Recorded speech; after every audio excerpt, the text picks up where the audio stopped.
The playoffs are less than a week away. The last regular season game is this Sunday. And this is the perfect time for any team, Chill, to really get on a run. And the Houston Rockets are on the longest winning streak that they've been on all season long. Yep. Now, we all know the Rockets made some offseason changes. They brought in KD, got off Dylan Brooks, got off Jalen Green. Those are two of the biggest moves that they made. Mm-hmm. And with that being said, it's been an up and down year for the Rockets. Mm-hmm. They've remained a top 6 seed all season, particularly top 4 or 5. But now they have finally jumped into that 4 seed, passed up the Los Angeles Lakers. Well, they're tied with the Lakers, and the Lakers actually hold the tiebreaker. So they're the 5th seed, tied for the 4th seed, Yep. and they're on a 7-game winning streak. And they Rolling. look like they're ready to rumble right now. Rolling. Mm-hmm. Rolling. And I 100% blame. I hate to use the word blame, but that game was pretty whack last night from a fan standpoint. I mean, Phoenix started the game, Ronnie went on a 24-0 run. And when you go on a 24-0 run, that should be sustainable. I understand that the league is what it is, and the three-point line, what it is what it is, and guys are able to shoot the basketball. But you should be able to have a sustained enough offense, which is what Phoenix did. I mean, they were going to Devin Booker early and often, and when you got your star going, you ride him. And Devin Booker got to that weak hand, and in addition to Devin Booker getting to that weak hand, he was getting to the stripe, and it was working. But then you had guys. Then you had guys like Dylan Brooks, who was basically shooting them out of the game. He was taking some uncustomary shots.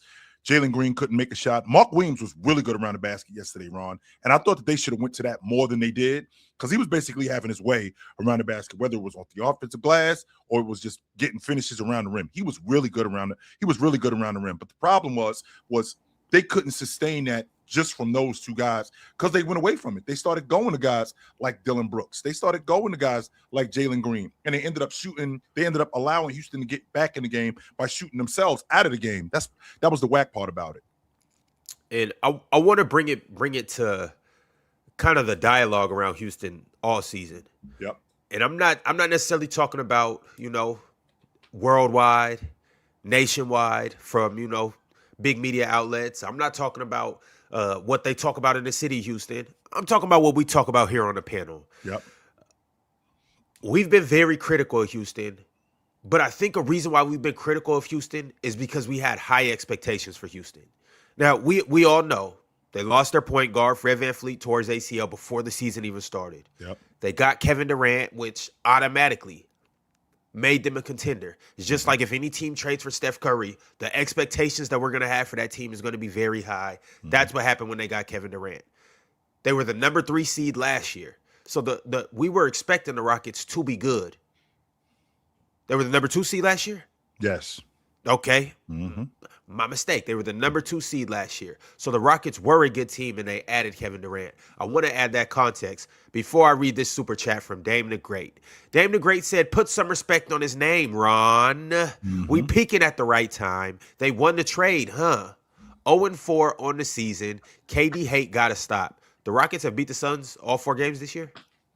If I'm not mistaken, the Rockets they beat them last night. They beat them last night. Let's see. I'll tell you right now, Ron. Beat them again January 5th.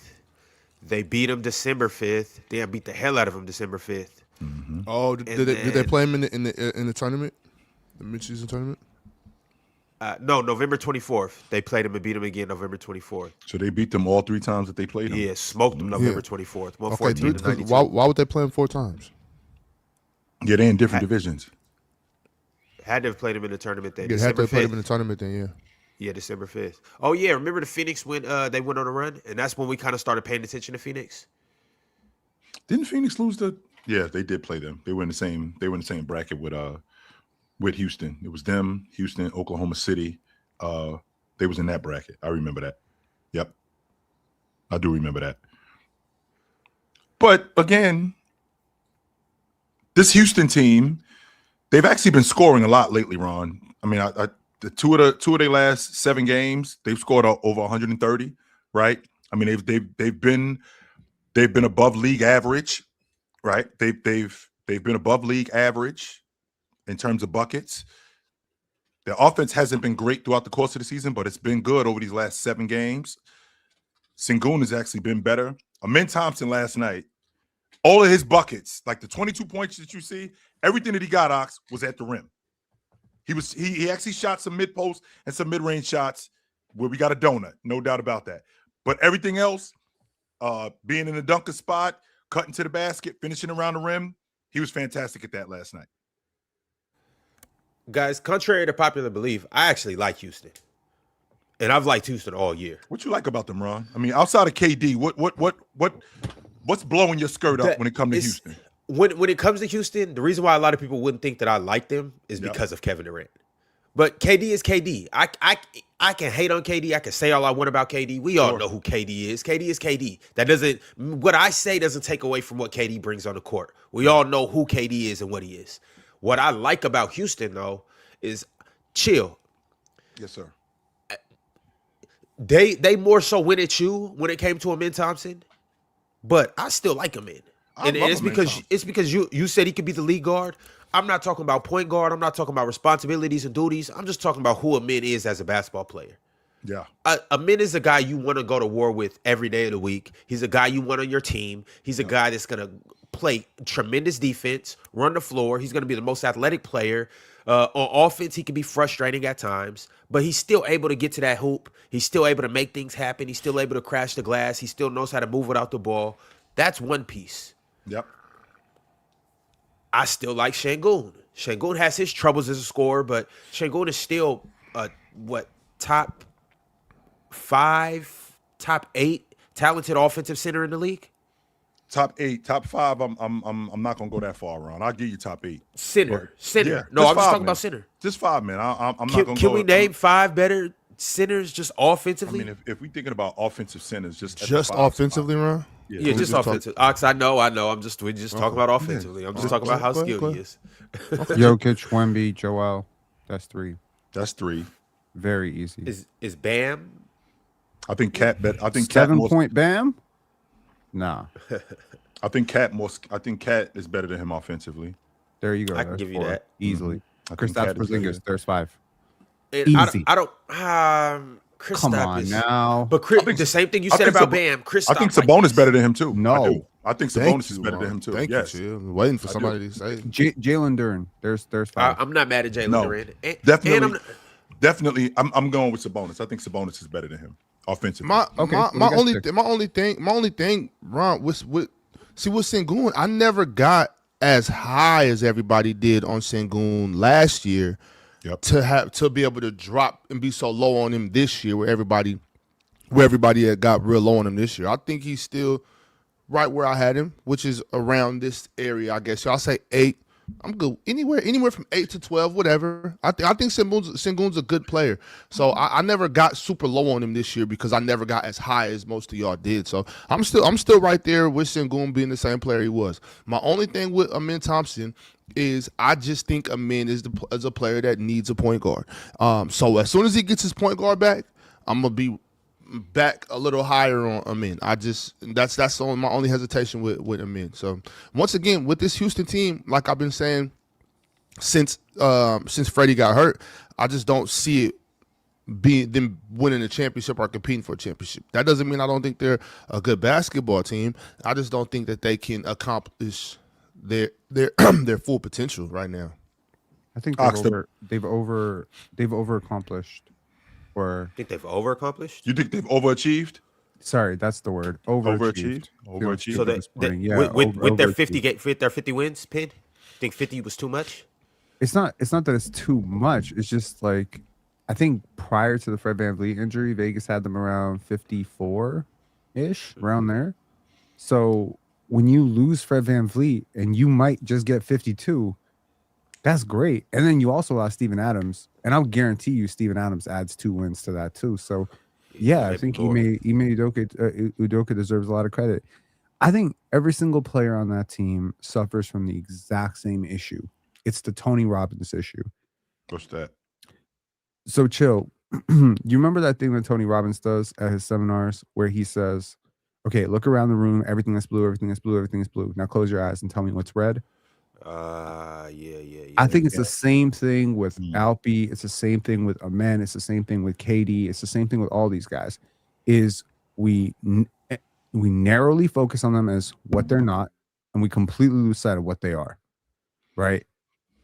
Like with Alperen Şengün, people are like, oh, he's the next Jokic. So he's not the next Jokic. Still a hell of a player.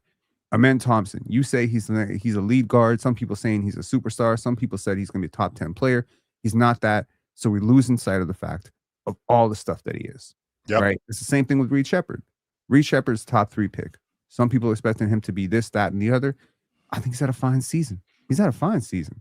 So all these guys are having fine seasons. Yep. There's nothing like dazzling. And maybe they're all like not living up to the expectations. It's the same thing with Kevin Durant.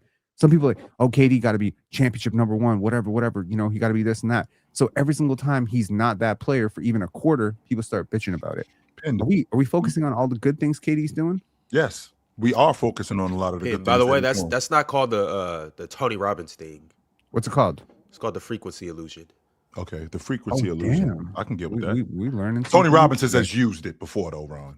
Yeah, that's That's the the first time I ever heard about Yeah, it. Tony Robbins has used it. But to your point, but to your point, Penn, the reason why we're getting focused on that is because when KD got on the roster, now the expectations went higher. And with the expectation going higher, what Sengun did last year, now we got to do even more of that. What Amen Thompson did last year, now he's got to compete and he's got to do even more of that. When I don't think that they were there yet. When we're talking about Sengun being better as a distributor, I thought that because KD was there and because KD is so good playing off the basketball, I thought that this was going to really enhance Sengun's skill set. Here's the problem with that, though, Penn. The problem with that, though, is when you put a guy in a role like that where he's expected to be even better than what he was, and he's not there yet, you're going to see way more of his flaws, and that's what we're going to focus on. And I think that with Sengun, his ability to process defenses. Well, it's going to be a lot more difficult now because I got KD on the crew. It wasn't like that last year because I had Jalen Green, I had Dylan Brooks, and the expectation in terms of us offensively wasn't there. So you would be more tolerant of my mistakes. I'm playing with KD, so you should be able to pick this up a lot quicker. Like your ability to process defenses, your ability to pass should be a lot quicker. It's not because I'm not there yet. Same logic with Amen Thompson. I was expecting Amen Thompson as the lead guard. I was expecting his handle to be a bit better. I was expecting his mid-range jump shot to be a bit better. I was expecting all of this with the group that they had last year coming back. I wasn't expecting a knockdown long ball shooter. I was expecting to see something better from him in terms of a jump shooter. Now we got KD, and we see KD averaging 25, 26. Well, we need more scoring. Why can't you score? So now the problem we have with him, because he can't knock down a consistent jump shot, now that compounds the rest of his offense, and it just makes it worse. This team would have been a lot better with Fred VanVleet on it. It's very unfortunate that Fred went down because anytime they do kind of get some solid point guard play, they look like a really good team. You mean like when any other options are playing like pretty good? Exactly, yeah, exactly. Okay, when the men plays well, we look better. When Reed Shepherd plays well, we look better as well. You know what I'm saying? But I don't want to really focus on what the team can do. They've been playing some good basketball as of late. Jabari Smith is finally looking like the elite shooting prospect that he was coming out of college, and that for sure helps the team with some spacing. That is something that everybody who watches the Rockets has been complaining about, spacing on the floor. Salute to Aaron Holiday as well. Great shout, Jerry. Aaron Holiday is really good. He's been giving us some quality minutes as a backup point guard as well. And then, Kevin Durant is Kevin Durant. Sengun is playing really good during this stretch. We've been very critical of Sengun on this platform, but definitely need to give him his props for how he's playing as of late. Better. Yeah, they're playing good basketball at the right time. It's interesting too, real talk. It's interesting you say about Fred VanVleet because like Mars was real critical of him last year. In fact, so much so that he wanted him off the crew. So much so last season that he wanted him off the crew. I didn't realize how important Fred VanVleet was. I mean, I always liked him as a lead guard. I vividly remember when they played against when y'all played Philly in the playoffs, and I saw the difference between him and Maxey.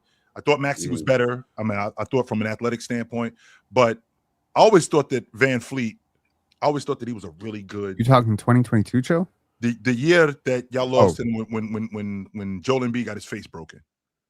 Oh, yo, Chill. Fred was hurt that year, like bad. He quit in game 4 because he couldn't even move anymore. Yeah, see, but he was laterally compromised. Yeah, and like I said, Maxey just looked like the better lead guard, athletically as a ball handler. He just overall just looked like the better lead guard. Yeah, but I say that to say I didn't realize like how important Fred VanVleet was, because I did question sometimes his shot selection. I wasn't a big fan of him, coming off screens, knocking down the long ball, but he proved that he could do it and be respectable at it. And Chill, on top of sometimes your impact sometimes is more so determined on your team and the team construction around you, right? So Fred VanVleet, the reason why he's so impactful on the Rockets is because of the lack of point guard play. Not necessarily, that doesn't necessarily make him like this all-star, all-NBA caliber point guard, but on this specific team that definitely lacks his skill set, he's a much valuable player on here than, say, some other places. Ron, that shit sound like the chick that's with a bunch of chicks that's like mid chicks, and she a mid chick too. She just a little bit better looking than mid chicks. But she can hang out with them and stand out, but she can also go sit at that table and fit in. She not gonna stand out, but she gonna fit in at that table. You know what? She gonna look like she belongs. I've been the biggest Fred VanVleet hater in the world. Literally led a campaign to get his ass out of Toronto. You was over him, Penn. You was finished with him. Oh, bro, I was doing like game by game streams of him and every single play that he was messing up because I just didn't like his impact on the culture. But the funniest thing happened when he left. I got to tell you, I became a bit of a fan when I listened to how much people disrespected him. And I was like, I don't really want to be a part of it. I understand that he's not the player that the Toronto Raptors media gassed him up to be because they were talking about him like you could build around this guy. No, you can't. Easy. Chill out, yo. But people were talking about him like he's not a top 25 point guard in the NBA. And I'm like, oh, that's just crazy. No, he's a very good player in his role. Like, he's a really good role player. He's not a star player. You can't give him 20 shots a game. But as a lead initiator, provided he hasn't fallen off athletically after his injury, man, he is a huge impact player. He lifts you 4 or 5 wins. Easy. Ox, I really thought that Amen Thompson, and you was consistently telling me, chill, they need a point guard. Chill, they need a point guard. When I watched Amen Thompson last year, I'm like, yo, give him the ball. I think that he can do it. And I was doing that, and it was contingent on this group that they had coming back. And it just didn't pan out. I was wrong on that, completely wrong on that. And it's not that he can't play, because I do think that ultimately he's a wing. I think he's ultimately a wing. I think he's going to be a great transition player in the game, great finisher. I'd love to see that mid-range jump shot become more respectable. But the lead guard, I was envisioning him in like a Scottie Pippen role, and he doesn't have that skill set. Now that's and maybe I was looking too far into the future. And that was, I mean, he's scoring more. He's passing more this year. This career highs across the board for him. We're not talking about it. Got to stretch the defense though, Penn, and he's not doing that. He's basically his when you get into the playoffs, a guy like this, all you have to do is guard the rim when it comes to him, because that's where his buckets come from. It's guard the rim. If outside the paint, we can have it could be 4-on-5, and we can make him with us, as Jalen Rose would say. He's with us. We could basically make him with us because it's 4-on-5 offensive. My thing, Chill, is but the thing with that being said though, Chill, I do because my reaction to it, Chill, was that Freddie got hurt in September. Yeah, right before training camp. Freddie got hurt in September. Inmate can't just tell Amin, hey, Amin, I need you to run point guard, and expect Amin to go to sleep and wake up and be a point guard. The skill set can evolve quickly. It's the brain part of being a point guard. You can be a great ball handler and be able to physically do all those things and still not be a point guard because your brain has to think that way, right? That was my main thing about that. On top of that, he got he's not a very good shooter. But you can say the jump shot is broke. You can say it because it's terrible. It's terrible. It's terrible. But chill, it's out of order, Ox. straight. Oh, good God. Never mind. Let me keep going. But chill. I do believe that having these reps at point guard can help him in be a better secondary ball handler to a good point guard like Fred VanVleet or any other point guard that he plays with in the future. Because I think Amin's going to have a long NBA career. I think he'll be a guy that can be a good secondary ball handler, a good secondary break guy, a good guy to get the ball off the rim and get fast breaks. So why I don't think it will work this year, him being point guard, those reps at point guard, I think will help him in the future and potentially next year. Now remember, because I mean we're all in agreement that Kevin Durant's still hooping. Like next year, he's still gonna be. He's gonna make the All-Pro team this year. He's gonna make the All-Pro team. So I think he may take a step back, but I still maybe expect so. these young guys to get a little better as well. Yeah. I think Houston will be relatively in the same area, if not even better. So if they do, let's say they are second round exit this year, I think they'll have another shot at it next year, and I think Amin Thompson will come back better just because of this year. Now, Tari on the other hand, and that's another thing. Ron. Y'all been way too hard on Tari. Tari been hooping. We haven't. Hey, just because Tari has been he's the defense dizzy. Tari provides. The biggest problem with him, Ron, is he's dizzy. He does dizzy things. That's the problem with him. Ron, you know that little spinning chair my daughter got, Ron? Tari be on that shit before you hoop. Everybody on Houston does dizzy things. Here's the thing. It's funny that Penn brought out the frequency illusion. This is it. Houston has been in frequency illusion all year. Granted, a lot of it has been earned, but I think the fact that Fred VanVleet went down. And we pointed out the biggest flaw. Oh, this team doesn't have a point guard. Reed can't do it. Amin can't do it. Şengün can't do it. They can't run point guard by committee. I think the fact that they don't have a point guard, we point out everything that goes wrong with their offense. When, in fact, every team in the league makes bad turnovers. Every team in the league goes through stints where they can't get good shots. For the most part, every team. For the most part. Chill. We overblow the Houston Rockets turnovers and their deficiencies and stuff like that. Chill. The Orlando Magic have terrible problems. Okay, they do in running their offense. But here's the difference.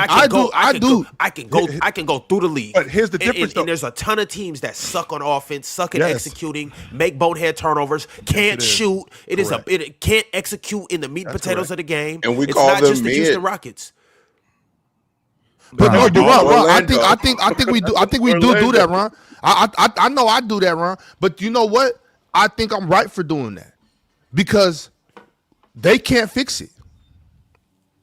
Other teams that got personnel, got point guard. Those are mistakes that are made that can be rectified. When you don't have a point guard, you can't fix it. This is going to be a constant thing. This is what they're going to do. That's just how I look at it. So Ron, you're right. I do overblow it, and I'm going to overblow it until Freddie can hoop. Ron, first of all, Orlando, we have a problem with Orlando. It's because the way their offense is structured. Like Suggs is an actual good point guard. He might not be able to get you buckets at a high level, but it's the way that their offense is constructed. Me and Real Talk have had this conversation about what the hell Orlando is doing. Right? Mm-hmm. They ain't doing nothing offensively in terms of their construction. The Detroit Pistons, the New York Knicks. I mean, when you run down the teams, the Cleveland Cavaliers, all of these teams that have point guards, even though we do turn the basketball over, even though we do have instances where we have quote unquote bonehead plays, because we got a lead guard, all of that stuff that we do on offense that's not good, because we got a lead guard, we can cover it up. You don't have a lead guard. So because you don't have that, you can't cover this stuff up. And it makes it worse. So it's not the same thing, Ron, when you're talking about these other teams. No. It's hard to get a lead guard who can do all the things that lead guards are supposed to do. Like on paper, Davion Mitchell satisfies a lot of criteria. He's a great point of attack defender, doesn't turn the ball over a lot, gets a decent number of assists, and he shoots 39% from three. He's not a great point guard, in my humble opinion. Not in the modern NBA, not as a starter. Right. Can't bend the defense, can't manipulate the defense, can't do all that stuff. Also, Ron, the frequency illusion is basically when I just looked it up and I was like, oh, that's what he means. So when I say Ron, red car, and suddenly you start seeing more red cars. That's the frequency illusion. But what do we call the opposite of that? Where when I say red car, you suddenly stop seeing blue cars. I think we have an opportunity here on the panel to coin a new term. Let's call it the low frequency illusion. Yes. We can please further elaborate. What's the low frequency illusion? We could just do the opposite. So when you focus on red, you don't see blue. So your frequency is low. Or if I focus on big, I don't see small. See, Ron, no, we're not doing that. Or if I focus on high, we're not doing that. Okay. So if doing that, Ron. So Ron, it's like you're driving on the highway, and I say golden arches. Suddenly you stop seeing Burger King, bro. And it's right there, by the way. Burger King is right next door. Oh, Pin, you mean to tell me I don't see Taco Bell? I don't see Taco Bell. You don't see Taco Bell. Right there. You don't see Pizza Hut. You don't see nothing. Yes, it's right there. You just Chick-fil-A. I can still see Chick-fil-A. And that's what we're doing with Houston. You're not seeing Chick-fil-A. That's exactly what we're doing with Houston. And to be honest with you, I'm gonna see a lot of In-N-Out. I'm about to have In-N-Out for dinner tonight. So. I don't think it's a bad thing. I just think it's the KD effect. Like when KD gets on your crew, the expectation for you, whomever you are, if KD would have went to Charlotte before the season started, which he would have been fantastic in Charlotte, by the way. Oh my God, he would have. Can you think of a player who wouldn't be fantastic in Charlotte? He would have been fantastic. Who wouldn't be fantastic in Charlotte? I'm not just talking about just for him as a bucket getter. I'm talking about on that crew with them. Okay, but that's what I'm saying. What they built in Charlotte, who would not be amazing there? Yeah, I feel like we say this every episode about one player. This guy would be amazing. That guy would be amazing. Who wouldn't be amazing in Charlotte? I think that, but specifically him with that skill set. No, it doesn't have to like do any of the passing playmaking because LaMelo Ball is taking care of that. They are a good defensive unit for the whole second half of the season. He would just be replacing Miles Bridges. That's it. Basically. Absolutely. So it's that's Harrison Barnes, basically. I'm take Harrison Barnes off and I'm replacing Harrison Barnes. I'm not saying that they're the Warriors, but that's the kind of thing that's who I'm replacing. I say that to say when KD jumps on your crew, the expectation for whatever you were increases by a mile, just off the strength that you add 25 a game to your roster. There's not many guys that are adding 25 a game to another roster instantly, like KD does. So when KD gets on the Houston Rockets, 50, I think they're at 50 wins right now, Ron.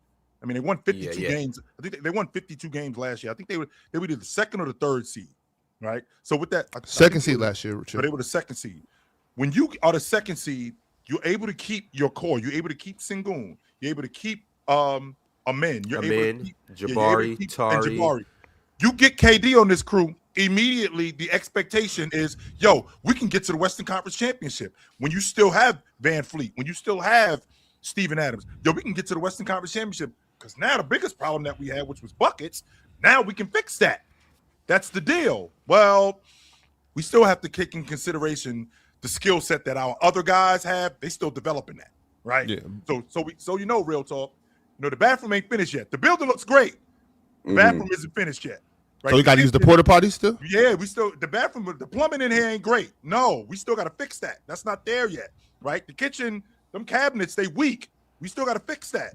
Sure, but I think we got a whole bunch. You got a good foundation, though. I mean, you set a good foundation. Yes. And one of the parts of the house that you thought were done, you look behind there. It was some termites. Now you got to redo all that. That's Fred VanVleet tearing his AC. Like. One of the parts you thought, you know what I'm saying? Now you got to do that over, and it's like, real talk. You get termites, bro. That's bad. That's bad. With Fred VanVleet because terrible. They were banking on him being a starting league guard. I mean, a lot of the stuff that they were doing was built around Fred VanVleet being a starting league guard. You talk a lot about 20 and 10 a lot. You're like, this guy's a 20 and 10 every night. This guy's a 25. I gotta say, I care about that. Mm-hmm. I care about that. I'm a huge 20 and 10 guy. So this is the thing. There is a difference between 20 and 10 when it's Marquise Chris and 20 and 10 when it's Zebo, 20 and 10 when it's KG. And those 20 and 10s are not the same. And I'm thinking about like these empty calorie buckets that we're seeing in March and April, like some of these tanking teams, we're seeing guys put up 30, 35. And I'm just like, what is the merit of any of this? And how many players, if given an opportunity, could score 22 points a game in the NBA? I think most of them could. I'm be honest. Most of them can. Yeah. Because most. Yeah, but you can't have multiple guys doing it. Multiple guys doing it at once, though. You know what I'm saying? You don't have to have multiple guys doing it. I'm just saying, like, if a team is bad enough and they decide, okay, this year we're just going to get Bub Carrington 20, 24 shots a game, it doesn't mean the defense is going to react to it at all. I think the difference between KD scoring 22 and Cam Thomas scoring 25 is galaxies, because KD, every time he touches the ball, there's like a complete shift in the defense. You see, it's like the defense starts cratering towards him. The help is starting to focus on him. The low man is coming up. The gap help is suddenly very hyper focused. Like, oh, that's Kevin Durant. That scoring gravity has to matter more than his production. It has to. So if Kevin Durant goes to the Charlotte Hornets next year, let's just say KD goes to the Charlotte Hornets and he plays second fiddle, third fiddle, because he wants to, gracefully, move on into retirement like LeBron, right? If he averages 18, he's still Kevin Durant, though. That's still Kevin Durant, though. It doesn't. I hear what you're saying, and that can be something, but unless you take advantage of that crater in defense, it doesn't really matter. How do you take advantage of it? Just give him the ball? Well, he has to be able to maybe pass out of, but I don't want KD passing the ball. I want KD scoring the basketball. So it just depends. It just depends. Like there are the 20 and 10 might be different, but it doesn't matter how different it is unless we're taking advantage of what his 20 and 10 creates. I just don't. You see what I'm saying? So that's I you get can't what you're saying. you don't get extra points from manipulating the defense unless you take advantage of that manipulation. Okay, I see what you're saying. But when Kevin Durant is on the weak side, I feel like his man is 4 feet closer to him than he would be to most players. That in and of itself is creating up space for his teammates. When he cuts across the baseline, I feel like he's taking 1 to 2 defenders with him when he just, even if it's just a random jog across the baseline. I think he's taking like 1 or 2. You're just focused on him. The focus that stars get, I feel, is opening up gaps and pockets of space, even if they don't get an assist, even if they don't get a point or a rebound on that play. Him being on the court simply is a positive. Yeah, so that's the scoring. That's the scoring gravity thing, right? Mm-hmm. Right, but that's off ball and on ball, and it's and on ball. I feel like, so as a point guard, I always thought to myself, coming up the court, right? I don't know who among here actually played point guard, but when I came up the board, I had to move over to the one every once in a while. Okay. I had this philosophy of I got to get the ball to the other side of the court. I'm always thinking about left to right, right to left, right? Mm-hmm. So they sometimes tell you don't bring the ball up the side because you might get trapped if you're a weak ball handler. I'm actually perfectly fine coming up the side a little bit, but my goal is to always come up right and get the ball over to the left side because that's where the defense isn't. So trying to move 3 defenders over to the right side of the court, make sure that we can get the right scorer on the left side isolated to make sure that he's got a wide angle.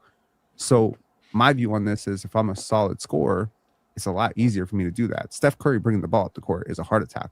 It pushes the defense way up, right? Mm-hmm. Kevin Durant, even catching the ball at 35 feet, you can't leave him. That's what a man doesn't have, right?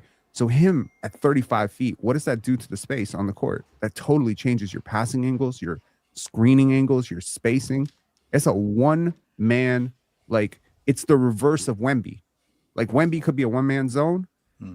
A great 7-foot shooter who can drive, especially KD in his prime, not so much KD now, is like the opposite of Wemby on defense is KD on offense. And that's why, and that's why if Amen Thompson was respectable as just a mid-range jump shooter, I think that opens up so much more offense for him as a ball handler. Way more. And Ron, if I can address like what this guy Lake Show just said about it's not something people view as important. No, it's not something that you view as important. You brought up Christian Wood averaging 20 and 10. Well, first of all, he didn't average 10 rebounds, but let's just say for the sake of argument, we'll round it up and say that he averaged 9.6. We'll put that up to 10. He averaged 10 rebounds that year. With him averaging those 10 rebounds, I don't know if you noticed, but I think that, and you can go back and fact check me, I think that year, I think only 12 guys averaged double-digit rebounds. 12 guys in the entire league. Of 434 guys, only 12 guys average double-digit rebounds. You know what that means? That means that every night I am on the board to keep me off the glass. That's number one. I am on the board and I am on the scouting report to keep me off the glass. Now I want you to add in the fact that I'm averaging 20 a game.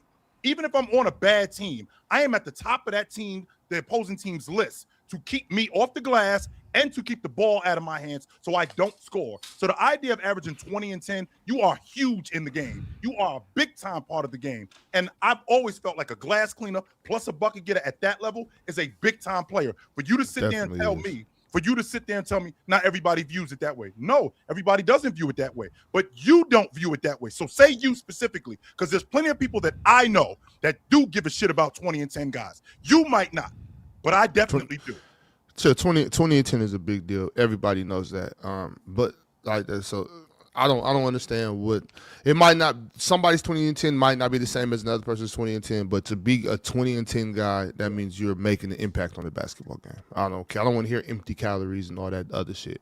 I do want, however, Chill, want to ask you this. No such thing as an empty 20 and 10. Y'all can spin it however you want to. If the game is 48 minutes long, and I average 20 and 10 per 48-minute game, I'm giving you top tier. There's very few guys that can do that. There's guys that can play all 48 minutes and can't do that. It doesn't matter if the shots that I'm shooting you guys don't like. Here's the thing: the 20 isn't even the part that's that amazing. It's the 10 part. It's either getting the 10 rebounds or the 10 assists. That's difficult. Very difficult. If you play close to the basket, how hard is it to get 10 rebounds? If you who's 7 doing feet it? tall? Who's doing it? There you go. Who's How doing many it? people average 10 rebounds in the league, Penn? How many people? It's under 10. The rarity of something should not become the value of something. No. I'm not kidding. No. How many? Pin. Don't do that. It's not Pin. Wait, Pin.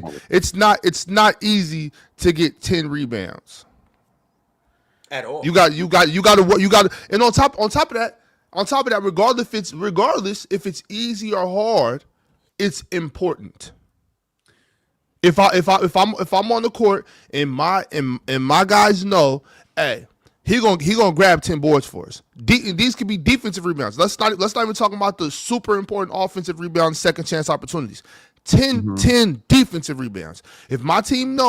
If my coach knows, hey, that's a walking 10 rebounds right there. He knows the importance of having me on the court, knowing that I'm going to eliminate second chance opportunities for the other team. I'm going to get the rebounds, start breaks, 10 rebounds. So it might not be super difficult. Opportunities to you too, by the way, Ox. Give second chance opportunities to you too, by the way. Right. So yeah, and I'm not even talking about offensive rebounds, because if we add, let's say if you're a guy that gets 7 defensive and 4 offensive rebounds a game, then that's super important. So regardless if it's hard or not, a lot of people don't do it, and it's super important to get done. That's what's important. When we usually are critiquing like Chill has the 20 and 10 thing. We all know that.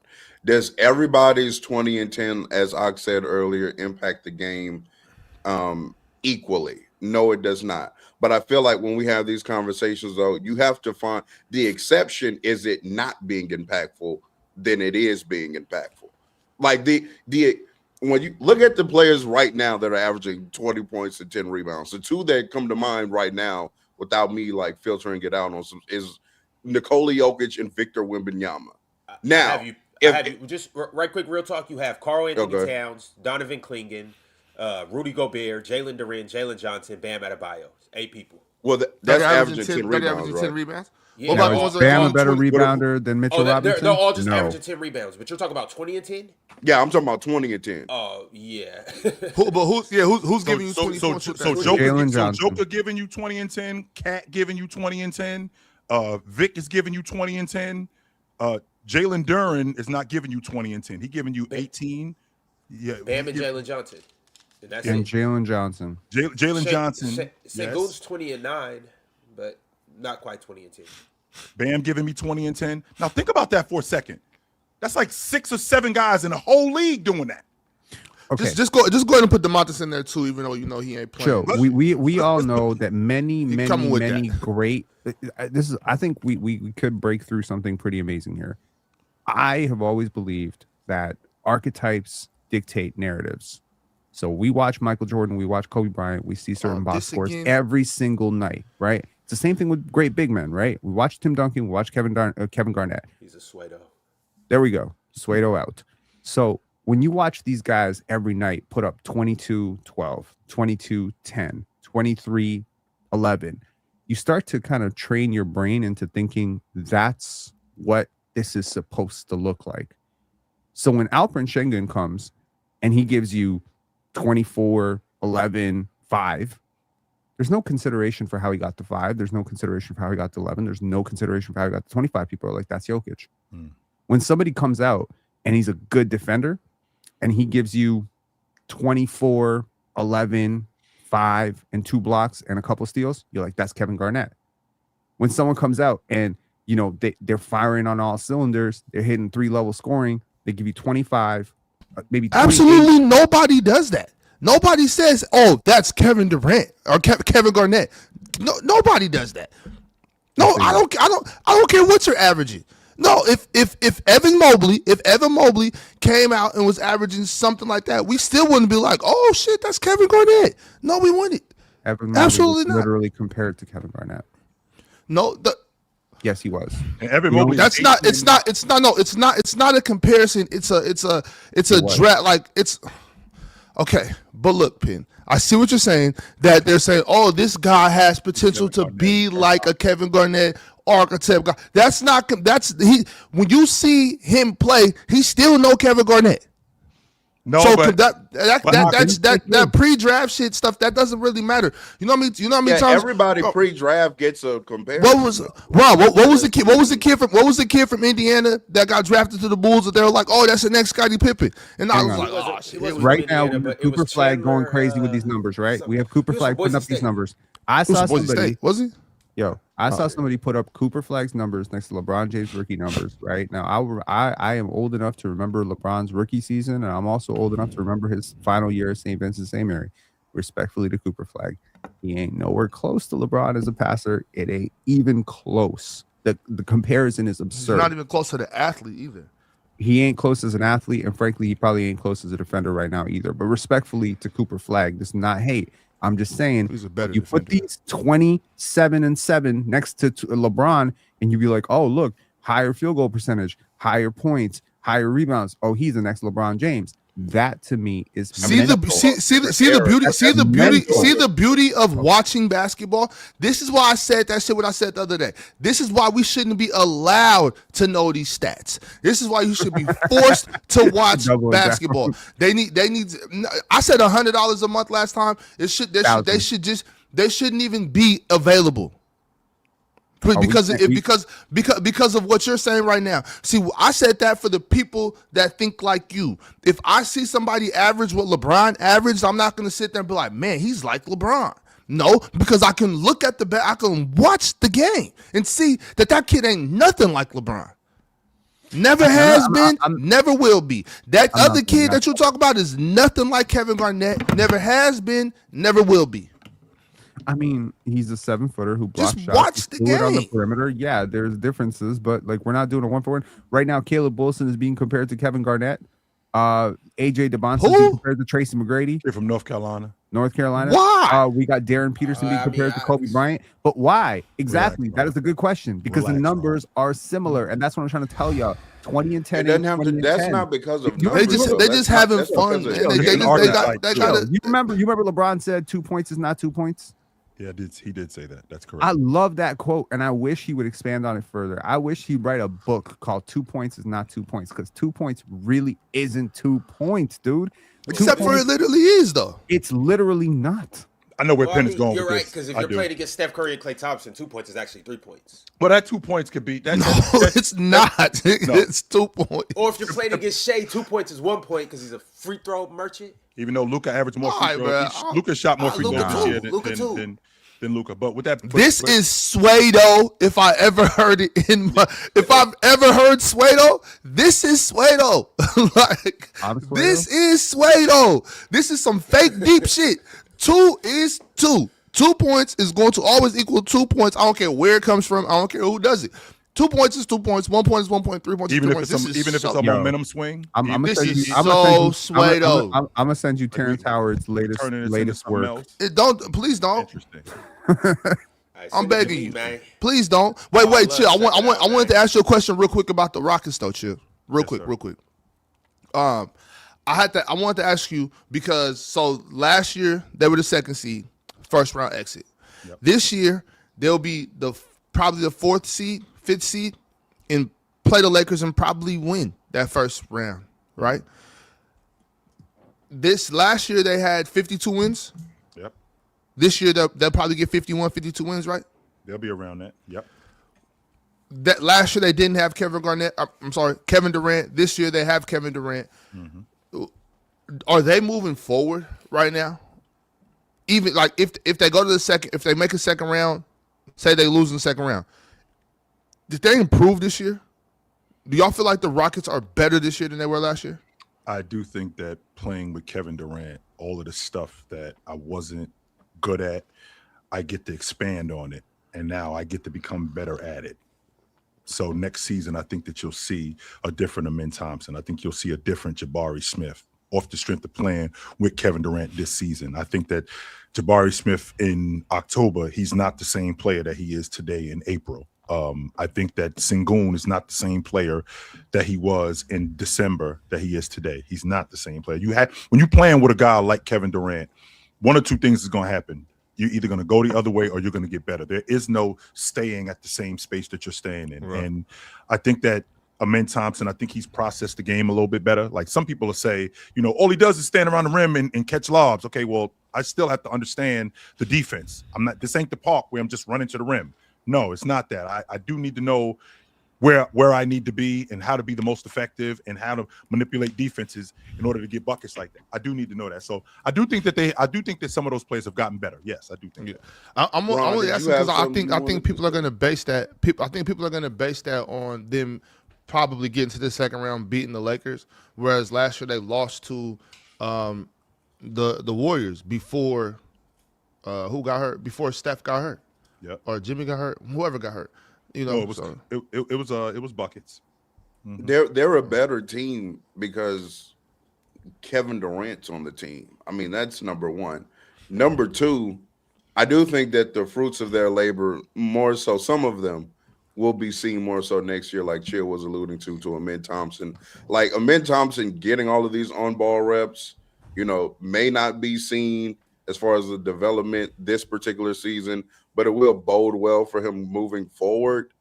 But yes, they are a better team because Kevin Durant is here. And then obviously, again, we wish they could be healthy, but they're a better team. Jabari Smith is also looking like a better player in general this season than last, especially the second half of the season.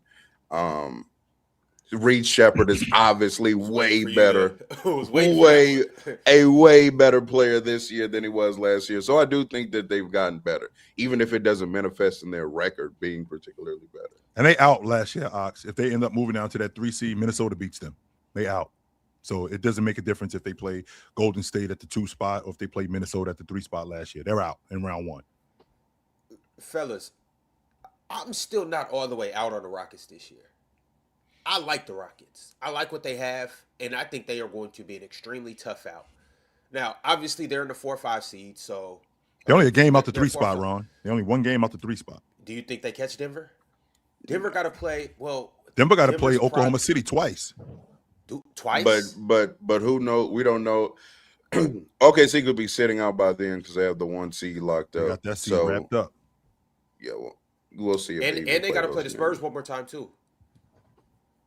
But again, if seeding is like, if the Spurs know they're number 2, Oklahoma City and San Antonio, they got to play them twice. We don't know if they're going to play everybody. So those obviously, if everybody does play very competitive, hard games to win, but if they don't, high chances are they're not going to be playing against like Victor Wembanyama again this season potentially, or Shea, and that whole starting 5 probably for OKC is going to be sitting out the game. Either way, the Rockets don't want to jump up to the 3 seed.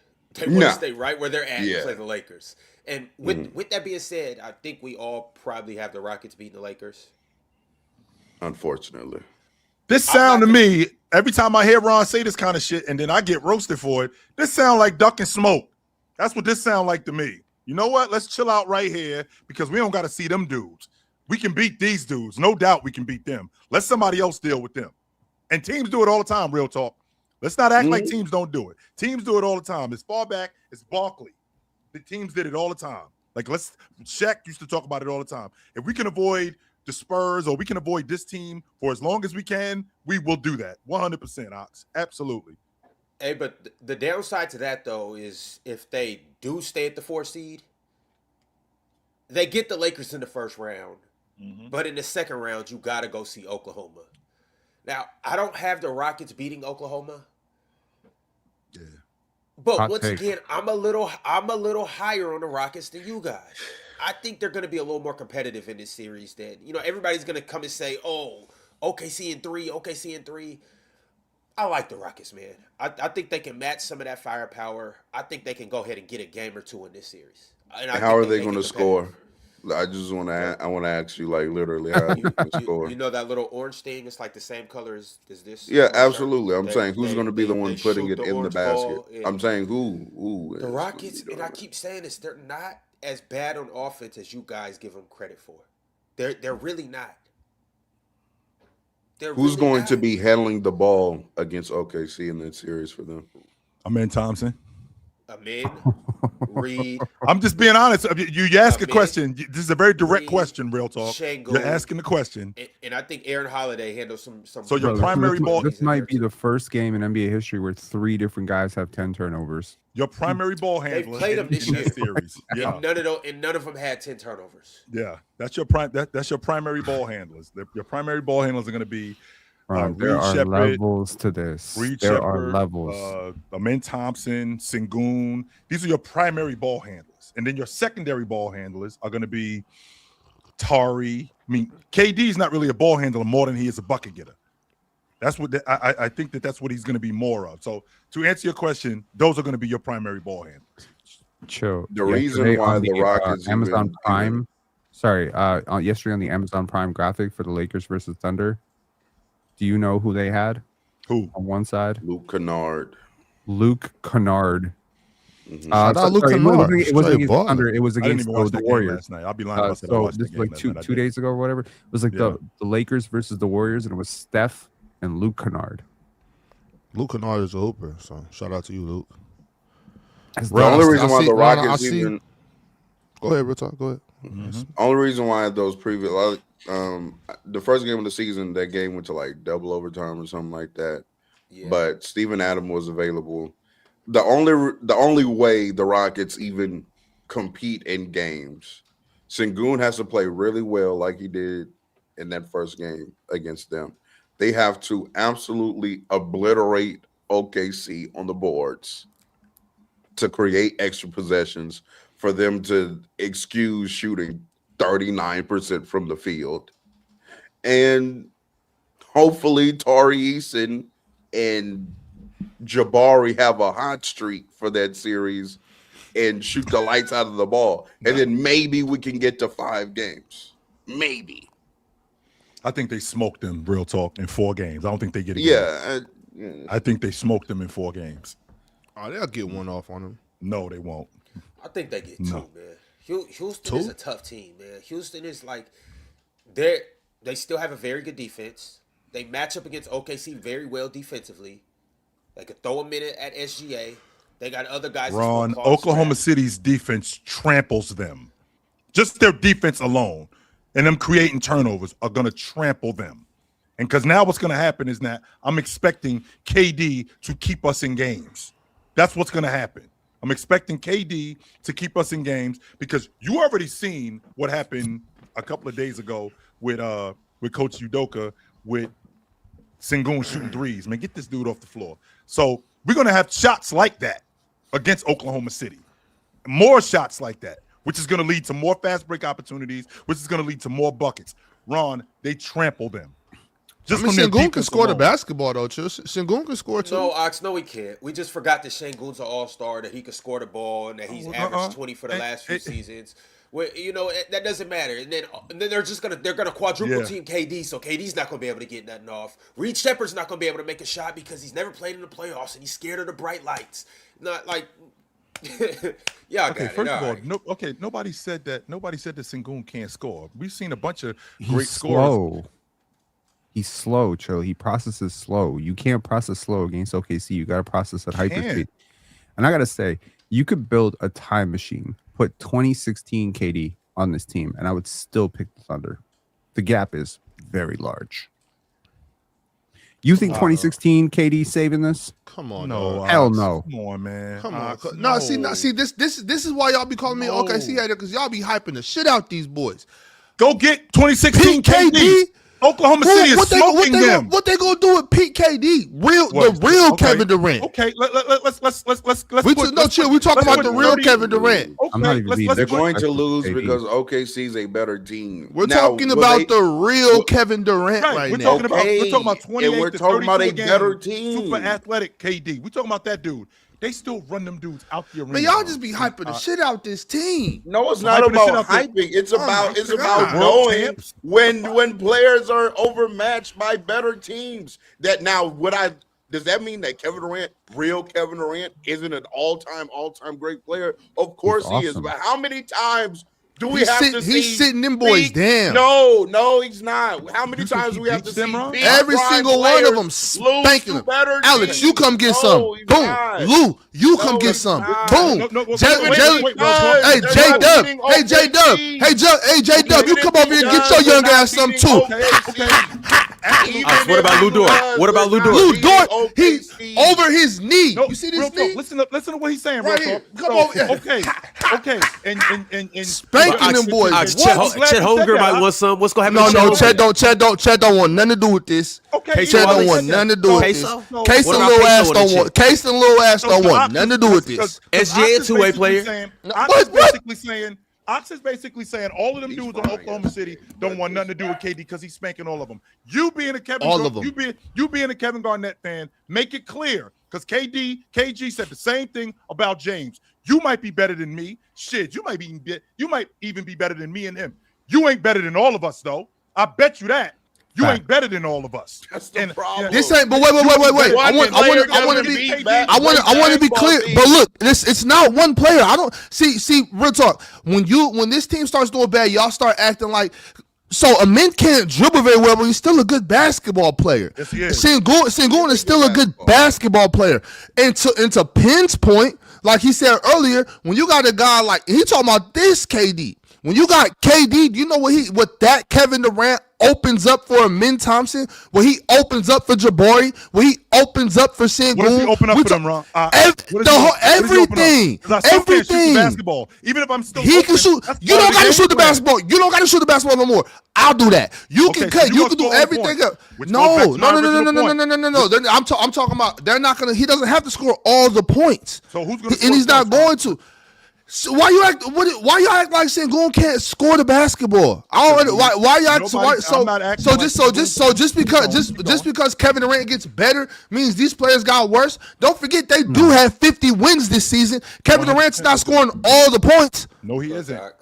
Right. So what's going on? What's that stat? What's the win shares? Kevin Durant got all the wins this year. No, but is that what you're telling me? No, but if you get in 2016, Kevin Durant is 3 times better than this version of Kevin Durant.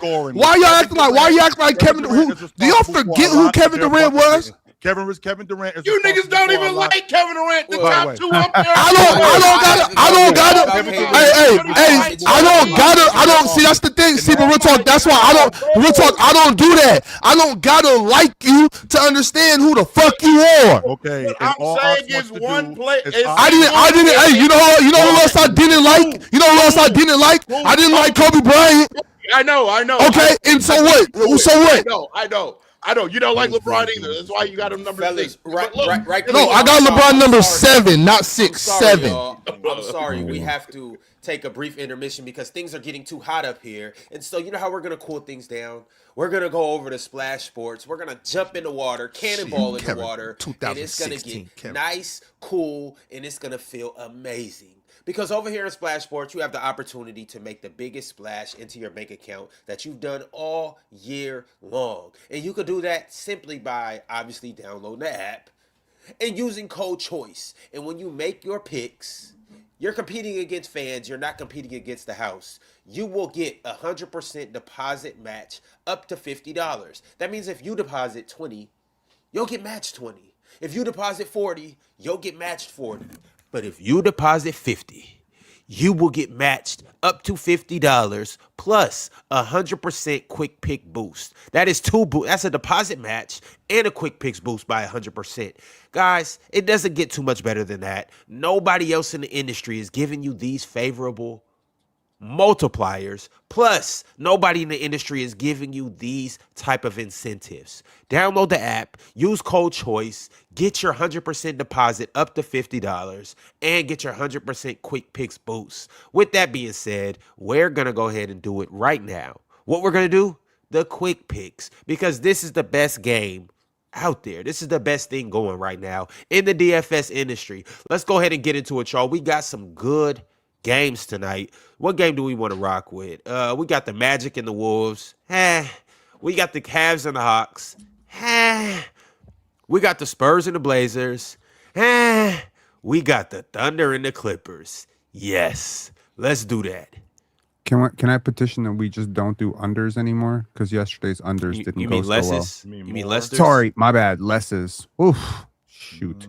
We shouldn't do lesses because Cooper less yesterday did not work. Scotty less yesterday did not work. So I don't know who would take the lesson. DeMar Tatum hit.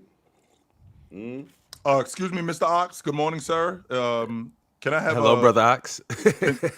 Can I have a large glass? Can I have a large cup of Kawhi Leonard, please? Thank you very much.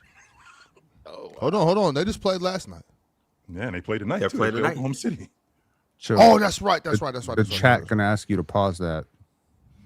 Oh, what's wrong with a large portion He's of not a Kawhi? game time decision. He's flat out just gonna play. Rocking. I'll take a. Why would it be a game time decision, real talk? Yes, sir. It's Kawhi Leonard, and it's a back to back. Come on now.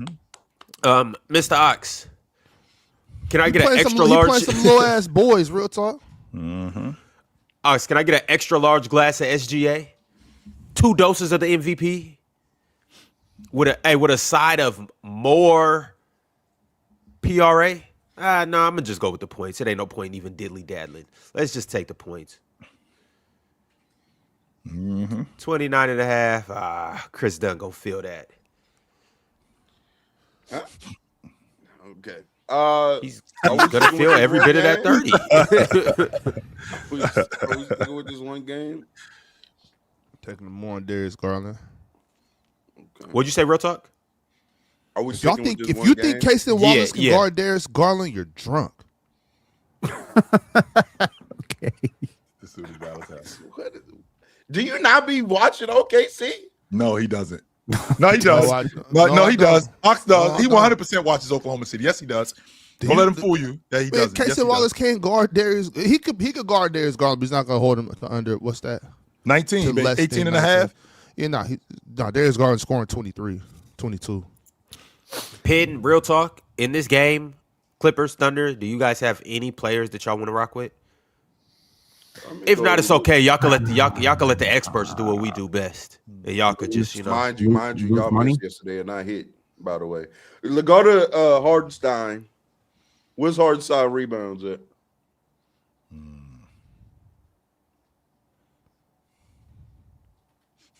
Seven and a half. See, y'all need to be more like Swiper. Y'all should know this before we get up here. Real talk. You Nah, need to be more like Swiper, bro. I'm not gonna do nothing more like him. Give me the I'll take rebound. more. Give me the more on the rebound. Thank you. All right, this is how we rocking today, y'all. Once again, when you're on Splash Sports, you will get 100% deposit match up to $50, and you will get 100% boost on Quick Picks. Quick Picks is the game that we just played. And another thing about Quick Picks, one more time, they have the highest multipliers on Splash Sports. You can win up to 50 times what you put in. You can't do that anywhere else. If you can do that anywhere else, then show me. Until then, Splash Sports is the goated platform when it comes to DFS. Download it, use code choice, get your money, get your incentives, and we'll see you in the winner's circle. What time does that game come on? It's late. It's a late Seven. game, like 9:30. Oh, Central. 7. or 7. Yeah, 7 for y'all. Okay, I'll be able to catch the second half of that. I mean, look, Kawhi finna put BTA to them little ass boys. Shout They out almost lost BTA. the Cooper flag yesterday. What you worry about? Almost I'm just saying. ass nigga. And man. OKC doesn't have to fly, I think, because the game is in LA, right? Right, they're already in LA. Yeah, it's in so Los they didn't have Angeles. to So travel. we stand at the same hotel. We walk right across the street. The Clippers don't got to fly either. Oh, wait, Yeah, wait. but they're already like way better than y'all. Didn't they play? Did they play Dallas in LA? No, they ain't Play playing in Dallas. LA. They played in LA. They played in LA. Oh, okay. Hey, that would be crazy if they had the home game and had to be the one to travel. Yeah, that would be crazy. That'd be fire. All right, y'all. We are in the crunch time chat segment. I appreciate everybody that's watching. I appreciate everybody that's liked the video. I appreciate everybody that's a member. But you know what I appreciate a little bit more? I appreciate people like Teddy Hart, who is a Hall of Famer, that just sent through a $20 super chat and said, I don't know who's watched Michael Jordan's Playground, but in it, MJ talks about the effect his dunks would have on other teams. He says it's only worth 2 points, but it demoralizes the other team. 2 points does not equal 2 points. Bingo. But it's literally 2 points. No, I understand what you're saying, but when you look at it, 2 points that breaks a 8-0 run is not 2 points. Just like a win is a win. Like, it is. It don't matter. We won, so it doesn't matter. I get it. Yeah, sure. It's really not. I mean, a Steph It's not, Curry though. 3 isn't It's the not. same. There's a reason why, Ox, we talk about that Kawhi game winner over Philly till this day, because I mean, Penn. I've been a part of that. I've caught lob dunks to shut down gyms. You know what I'm saying? I've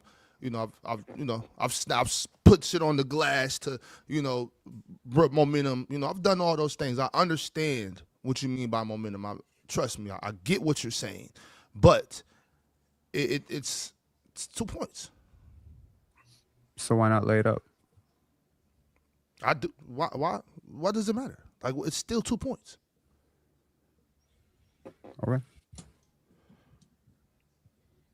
Everything don't have to be a 50. Everything doesn't have to be a 50-minute fight. I mean, we just disagree. I know. Did you pick up a napkin from the ground and put it on your face? Dirty ass face. Boy, yeah. I have a table that's right here. Oh, okay. I'm not sitting crisscross applesauce right now, real talk, unlike you. I have setups and stuff, like if I reach over here, I'm grabbing a water. If I reach over here, I'm grabbing my headphones. If I reach right here, I'm grabbing my Louis wallet. If I reach right here, I could take a picture of another person, So yeah. I think most don't want to see players. that camera roll. I think most people who played this game, have scored at least 2 points, whether it be a breakaway layup, breakaway dunk, whatever, right? But I think most people who played this game at a super, super high level, like a Rajon Rondo level, like a Steve Nash level, would tell you that 2 points is not 2 points. I think those people would agree with that. I think we all get it. Right. Understand what you're saying. Understand what you're saying. I understand exactly what you're saying. All right, y'all. Well, I'm running a poll right now. I'm asking you guys, are all 2 points created equal? Yes, 2 points is literally 2 points. No, or all buckets are not created equally. You guys go vote on that. Let me know exactly how you guys feel about it. But in the meantime, in between time, we are going to run to the next super chat. The next super chat I got is from King Bo. King Bo said, "We will breeze through the playoffs if we can maintain shooting close to this. But Wiggins may have become the odd man out now that Isaiah Joe and Jared McCain provide a lot more shooting off the bench. Thunder up." No. That's a Wiggins is luxury. kind of the odd man out. I'm not gonna lie. Wiggins is dope too. That's what's the crazy part. He is, but he's gonna be the. He could start on some teams. Yeah. That's not even crazy to say. He could start. Jared on some- McClain is in this role is clearly better than both of them, just because the shooting and the creation, the ability to get into the paint, the ability to run pick and roll. Yeah, I think he's clearly better than both of those two, but I love both of them. Aaron Wiggins and Isaiah Joe. They both hoopers. Yo, Yeah, yo, What? yo, he smacked him with the baseball. What are you talking about? oh yeah, you just seen that? Yeah, they had a real fight last night. Who? Yeah, Anaheim and Atlanta. yeah, Anaheim and Atlanta. They had a He threw the baseball at him, or he No, like they had a- smacked they had a- him? Somebody swung. He had Somebody it in was his swinging head. their bat. we had a bench clearing brawl last night, Ron. And, Yeah. and the mound got charged, and we got your dukes up. My dude had the glove in his hand with the ball, and he smacked him in his head with the. Hey, you know what's funny, Chill? Mhm. We was in Anaheim last night. Well, 2 nights ago. Mm. It's funny. It's funny they didn't want that smoke 2 nights ago. You know, everybody want to bite when the big dogs leave the park. Yo, he's swinging like this. He had the ball in his hand like he was about to pitch. Mhm. He, smacked him with the ball. Yes, that's going on. Baseball be getting. Hey, they be out there fighting for real. I ain't gonna lie. Yeah. Oh, All right, the next super chat is from K Spiffy. Ron, Swipe think is about not that up for here. a second. Think about that for a second. You got Aaron Wiggins as the odd man out. Like Aaron Wiggins, who wouldn't want Aaron Wiggins a part of their rotation? But he's the odd man out. How good is Oklahoma City if Aaron Wiggins is the odd man out? Chill. They could probably make a package of their 11th man, 12th man, 13th man, 14th man, picks in this year's draft, picks in the next year's draft, and probably get a superstar I don't know about a superstar, but or an all-star, like a high-level all-star. Like they can I get know that I'm confident they got 12 guys. I'm confident in that. Real talk. They got more Chill. than 12. I think they got 12 the kid guys. that you always want. The kid, he had 0 points last night, Hmm. right? So I'm saying there's got to be some team that believes in him. Thomas Sorber, Aaron Wiggins, and that's a pretty solid bench for most people. That's a solid bench for a lot of people. If I'm not mistaken, they traded Josh Giddey. Josh Giddey averaging almost a triple double in Chicago. And he was the odd man out. Yeah, he was the odd man out. So Exactly. That's going on. Exactly. and the guy they traded for him played 10 minutes last night too, and Alex Caruso. Yeah. So I'm just saying, like, this that is says an a lot about embarrassment of depth. riches, and this is why you should build with depth, right? So that you can actually rest your stars down the stretch. Chet barely broke a sweat last night. Shea got under 30 minutes last night. I think people should be very scared of how rested this OKC team is going to be. They're gonna be trouble. I mean, They bet not rest tonight. like I said, Ron, this is where the belt is. Line up. Does Shea play a fourth quarter minute tonight, Ox? If they want to win, Yes, he does. We'll see. Mhm. We'll He see. does. Smoke. but you got The wait, Lakers, but we you was got- giving you got- them, we you was gotta giving them a remember- game for like a You quarter. and a remember? half. You No, remember- y'all got to remember the other implications of this game. And chill, we talked about this on Saturday. Y'all got to remember the implications of this game. OKC wants to beat the Clippers. OKC does not want the Clippers to make the playoffs because of that pick. So they're absolutely coming to play tonight. Oh, they Like, this invested in this. They Yeah, 100% they're invested not- in this. You remember Yes, they yesterday are. I came up here and I said that the Lakers OKC line was plus 22.5, and I thought that was bad. Like I thought that when was did you say stupid. that? Yesterday. Oh, okay. So when the Lakers, I think yesterday the Lakers faced OKC, right? Mhm. It was, yeah. They So beat them by almost 50, by the way. But go right, ahead. and I saw it was plus 22, and that's before LeBron was out. So weirdly enough, after LeBron goes out, I looked at the app and I was like, plus 18.5. Now I don't really like to bet on sports and shit, but I'm not a dummy. Right. This is free money. 18.5. I'm like, they're gonna beat these teams. They're gonna beat this team by 40. I guarantee you tonight, the Clippers getting smacked. We want so this is the thing Smack. though, y'all. So we want either because don't forget Portland plays the Spurs tonight. So we want either both Portland and the Clippers to win, or both of them to lose, or we want the Clippers to lose and Portland to win. We don't want Portland to lose and the Clippers to win.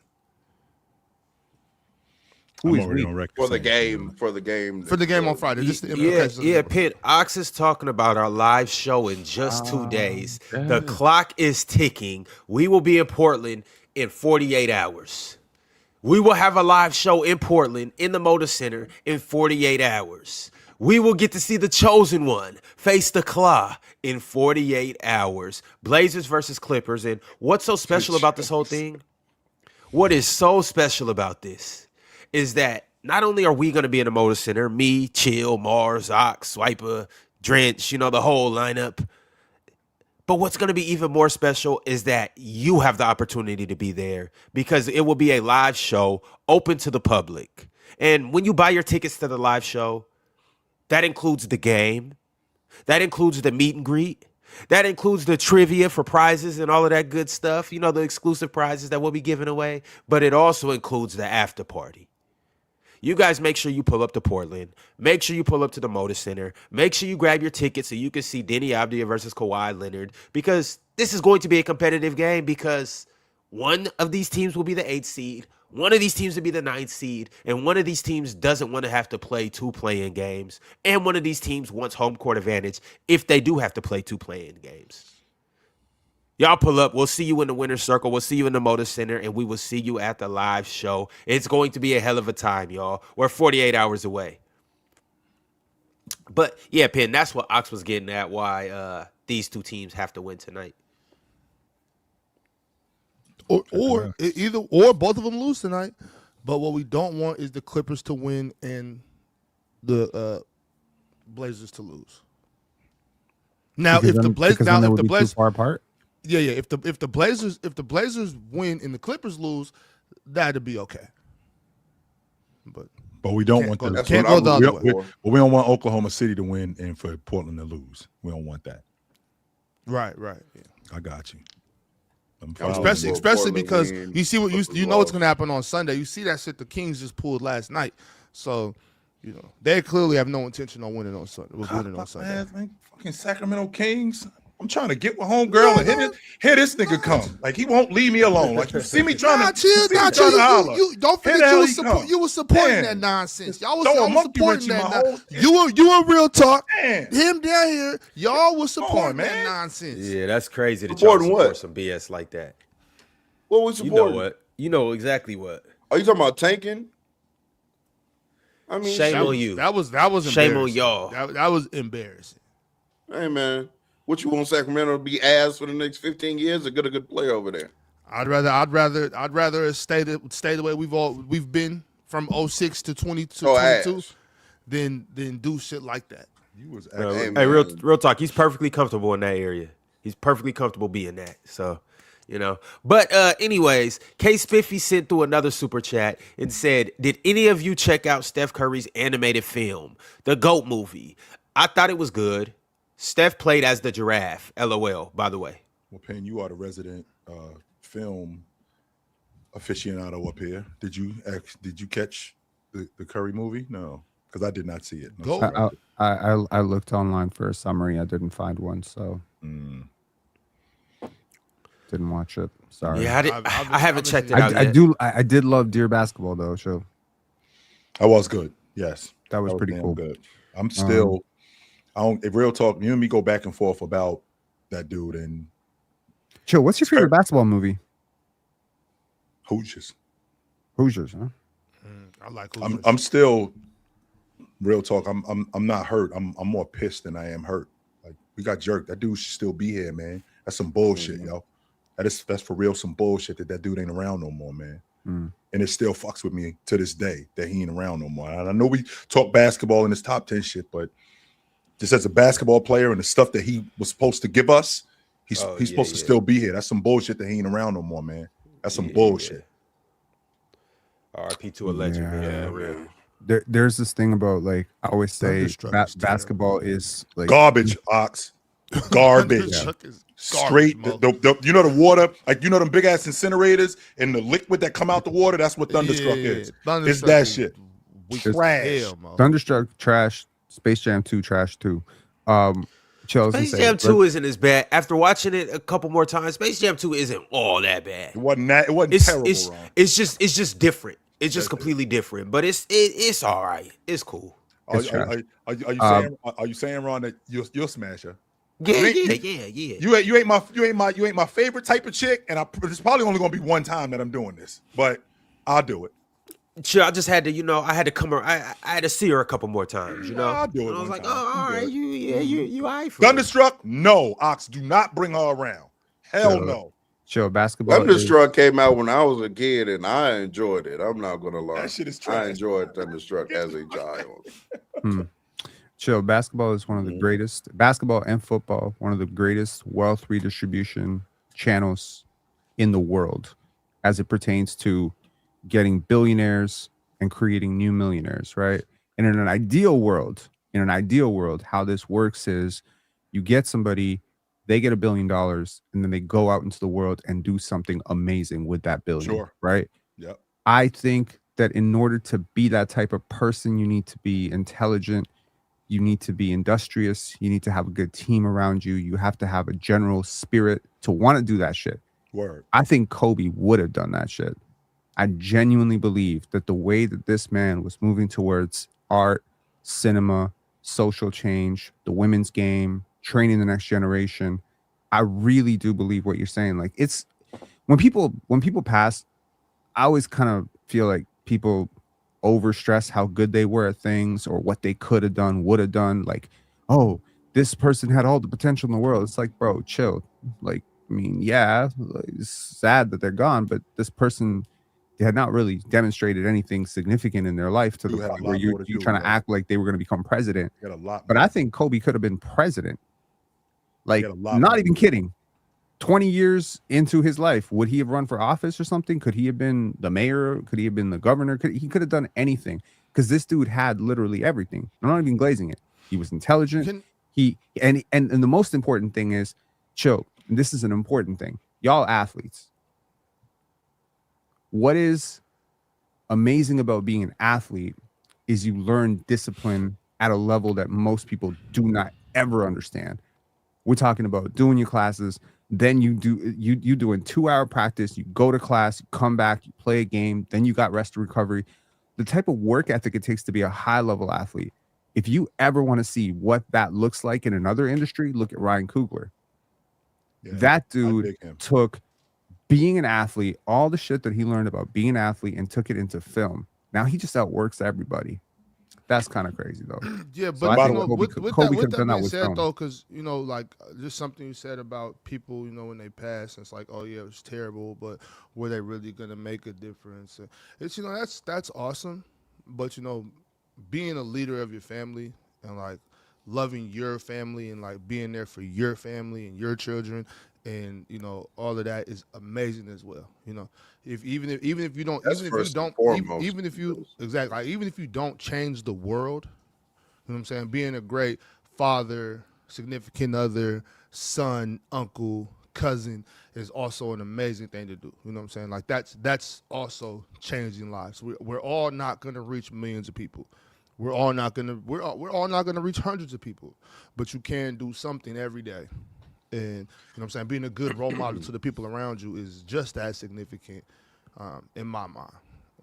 Also, when I think about what happened, like that specific afternoon, I mean, obviously Kobe's my favorite player of all time and things like that, but like I think about the children that were on there. Like that's kind of where my mind immediately goes to, is, you know, they didn't even get an opportunity to fulfill any of their potential. They didn't get to see the world. They didn't get, you know, some of these like Kobe Bryant going way too soon. I definitely agree with that. But Kobe Bryant got to experience life. You know what I'm saying? He got to travel the world. He got to do and have these experiences that many others wouldn't, even in a full lifetime. But children being taken away is, you know, that's what comes to my mind anytime I think about that situation. Real talk, where were you when you found out? I was actually in church because it happened on a Sunday and like Sunday morning. So I was at church. I was And by the way, production Penn, meeting. I take that back. I take that back, Penn. It's not Who's just Glory Road, and that's the one that I would. My favorite's Above the Rim. Mm-hmm. Yeah, but to your point, Ox. But to your point, Ox. But he actually did 2 of those things. Absolutely. He actually did change the world. That's number one, and he meant the world to those girls. Absolutely. And yeah, when I said that, I wasn't trying to take anything away from. No, I know exactly what you meant. I know exactly what you meant, and I say that to say, and I don't want this to be a somber moment because I want to get back to basketball. I just I think about real talk. I think about this dude a lot, man, and I think about what the NBA is, and like when you guys bring up is this guy what Brian is, and I keep reminding myself that this dude ain't around no more, and it's some bullshit that this dude ain't around no more. He should be here to see what SGA look like. He should be here to see what Anthony Edwards looks like. He should be here to see what his baby is growing up to be. He should be here to see what him and his wife was. He's supposed to be here for this, man. And whoever wrote this story, this is some bullshit. Whoever wrote this story. And what's funny is like all the players that he often gets compared to, and new fan bases saying, "Oh, you know, they're better than." Like SGA and Kobe would have been great. I know that. Getting with him SGA loves Kobe. He getting number with him one. in the summer. He's definitely SGA idolizes Kobe, and so yes. it would have been cool to see Kobe at SGA games. It would have been cool knowing that SGA is getting to work with Kobe. You know what I'm saying? Because I'm sure they would have been doing that. Like, you know, the younger generation does miss out on those kind of opportunities, because something that Kobe did display before he went is, you know, he was a teacher. You know what I'm saying? He had no problem spending time with in passing down knowledge to the next generation. So that would have been dope. I think the detail series could have been expanded so much further. He could have had that segment. That was awesome. Absolutely. And like I'm pretty sure he would be a talking head at this point, at least as a guest in the playoffs. You get to see his insights on things. He could probably like lead the discussion because he had so much credibility in the game. Like he could probably push back on some of the things that have been happening about the game and stuff. I think people reference him so often today. People talk about random basketball. That one quote he had about like, "Oh, you playing random basketball." People talk about that shit all the time. So it's like understanding accidental basketball, random basketball. Like, so like imagine this, Ox. Kobe Bryant breaks down the Thunder defense and how he would crack it. You know what I mean? Like that, to me, I will watch that. Anyone would watch that because that's amazing. Tatum, that detail thing. I remember watching that detail thing with him and Jason Tatum, and where Jason Tatum, how him coming off screens, which gaps he should be looking for when coming off screens. And this is a 19-year-old, 20-year-old Jason Tatum that he's talking about. Yeah, the thing too, like how I think you were just kind of saying, Pin. I think Kobe would have had a big impact in this field of just, you know, and more so with like ex-players just coming up just saying random shit. I think Kobe would have been a great gatekeeper of that. You know what I'm saying? Like, and I know in this day and age we're supposed to hate gatekeepers for some reason, but you know, somebody got to play the century role. And you know what I'm saying? Like, I think it would have been great for Kobe to shut down a lot of that shit. You know what I'm saying? It would have been a great thing for Kobe to shut down something. Like, hold on, bro, what are you talking about? You know, sometimes we need people to do that sometimes, you know. All right, fellas. Moving on to the next super chat from Tupac Westside. Tupac said, "Good morning, fellas. The Rockets are definitely looking better. I know y'all probably didn't watch the game, but did y'all see the exchange between Vando and JJ Redick? Also, Adu looked pretty good. Shows he needs real run." Adu's awesome. I do think Adu looked really good. You know, turns out athletes work in basketball. Who would have thunk it? I did see the JJ and Vando back and forth. That was fun as well. I do think JJ Redick is an asshole, and so I'm not surprised in the least bit that this has happened. And I actually see this happening moving forward when he continues to be the head coach of the Lakers. You got to be an asshole to coach them. Like, he threw his whole team after. He said Rui not doing his job, Vando not doing this, Ayton can't catch the ball. Like, okay. I think you got to be an asshole to coach the Lakers. Why? But I will say this though, because he was very critical. Asshole, was he? Who? Phil Jackson. You think Phil Jackson was an asshole? Absolutely. Yes, he was. Wow. Yes, 100% he was. You can't work with people. The Zen Master was an asshole. 100% he was. You can't. To be honest with you, I'll give you an example. Real talk. 2002 in Sacramento, Western Conference Finals. I'm going upstairs on an elevator. The elevator stops at the floor. The elevator stops. The door opens. Phil Jackson is on the elevator. I get on the elevator. He gets off and waits for the next elevator. Oh, wow. Yes, he did that. Mm-hmm. Oh, that, Why did I mean, was it because you were in cousins light with of- Shaq? in Was light- it because he What, wanted to nobody be on else on the his own elevator with him. Nobody else was on the elevator with him. He wanted to be on his own elevator? I guess so. He gets off the elevator and literally waited for the next elevator. He didn't want I ain't nobody to tripping on talk it. I to him? didn't care. But I probably what it that is. doesn't That sound was like Phil trash. Jackson's an asshole. It sounds like he's racist. But I mean, Oh God. I don't know. what you don't know about the LeBron's posse crap? Oh, we know about that stuff. But Okay, mean, Carmelo? Posse- LeBron never had a posse. or Carmelo's posse, Yeah, whatever. LeBron He would never should do have. something like How that. many times we gotta talk about this? You can't bring the whole hood to the arena. It wasn't the whole hood. It was 4 friends. That 4 friends, that's a posse. But it's not a team. It's a posse. When it's mellow, it's a posse. We ain't getting into this because we're gonna Either go. way, We're gonna go in either circles way, 50 times. Either way. I can see Phil Jackson just don't want nobody to get on the elevator and talk to him. He like, bro, I wouldn't have said a word to him. Yeah. I didn't have no. I was going upstairs. I ain't had nothing to say So to stop him. lying. You was finna debate him.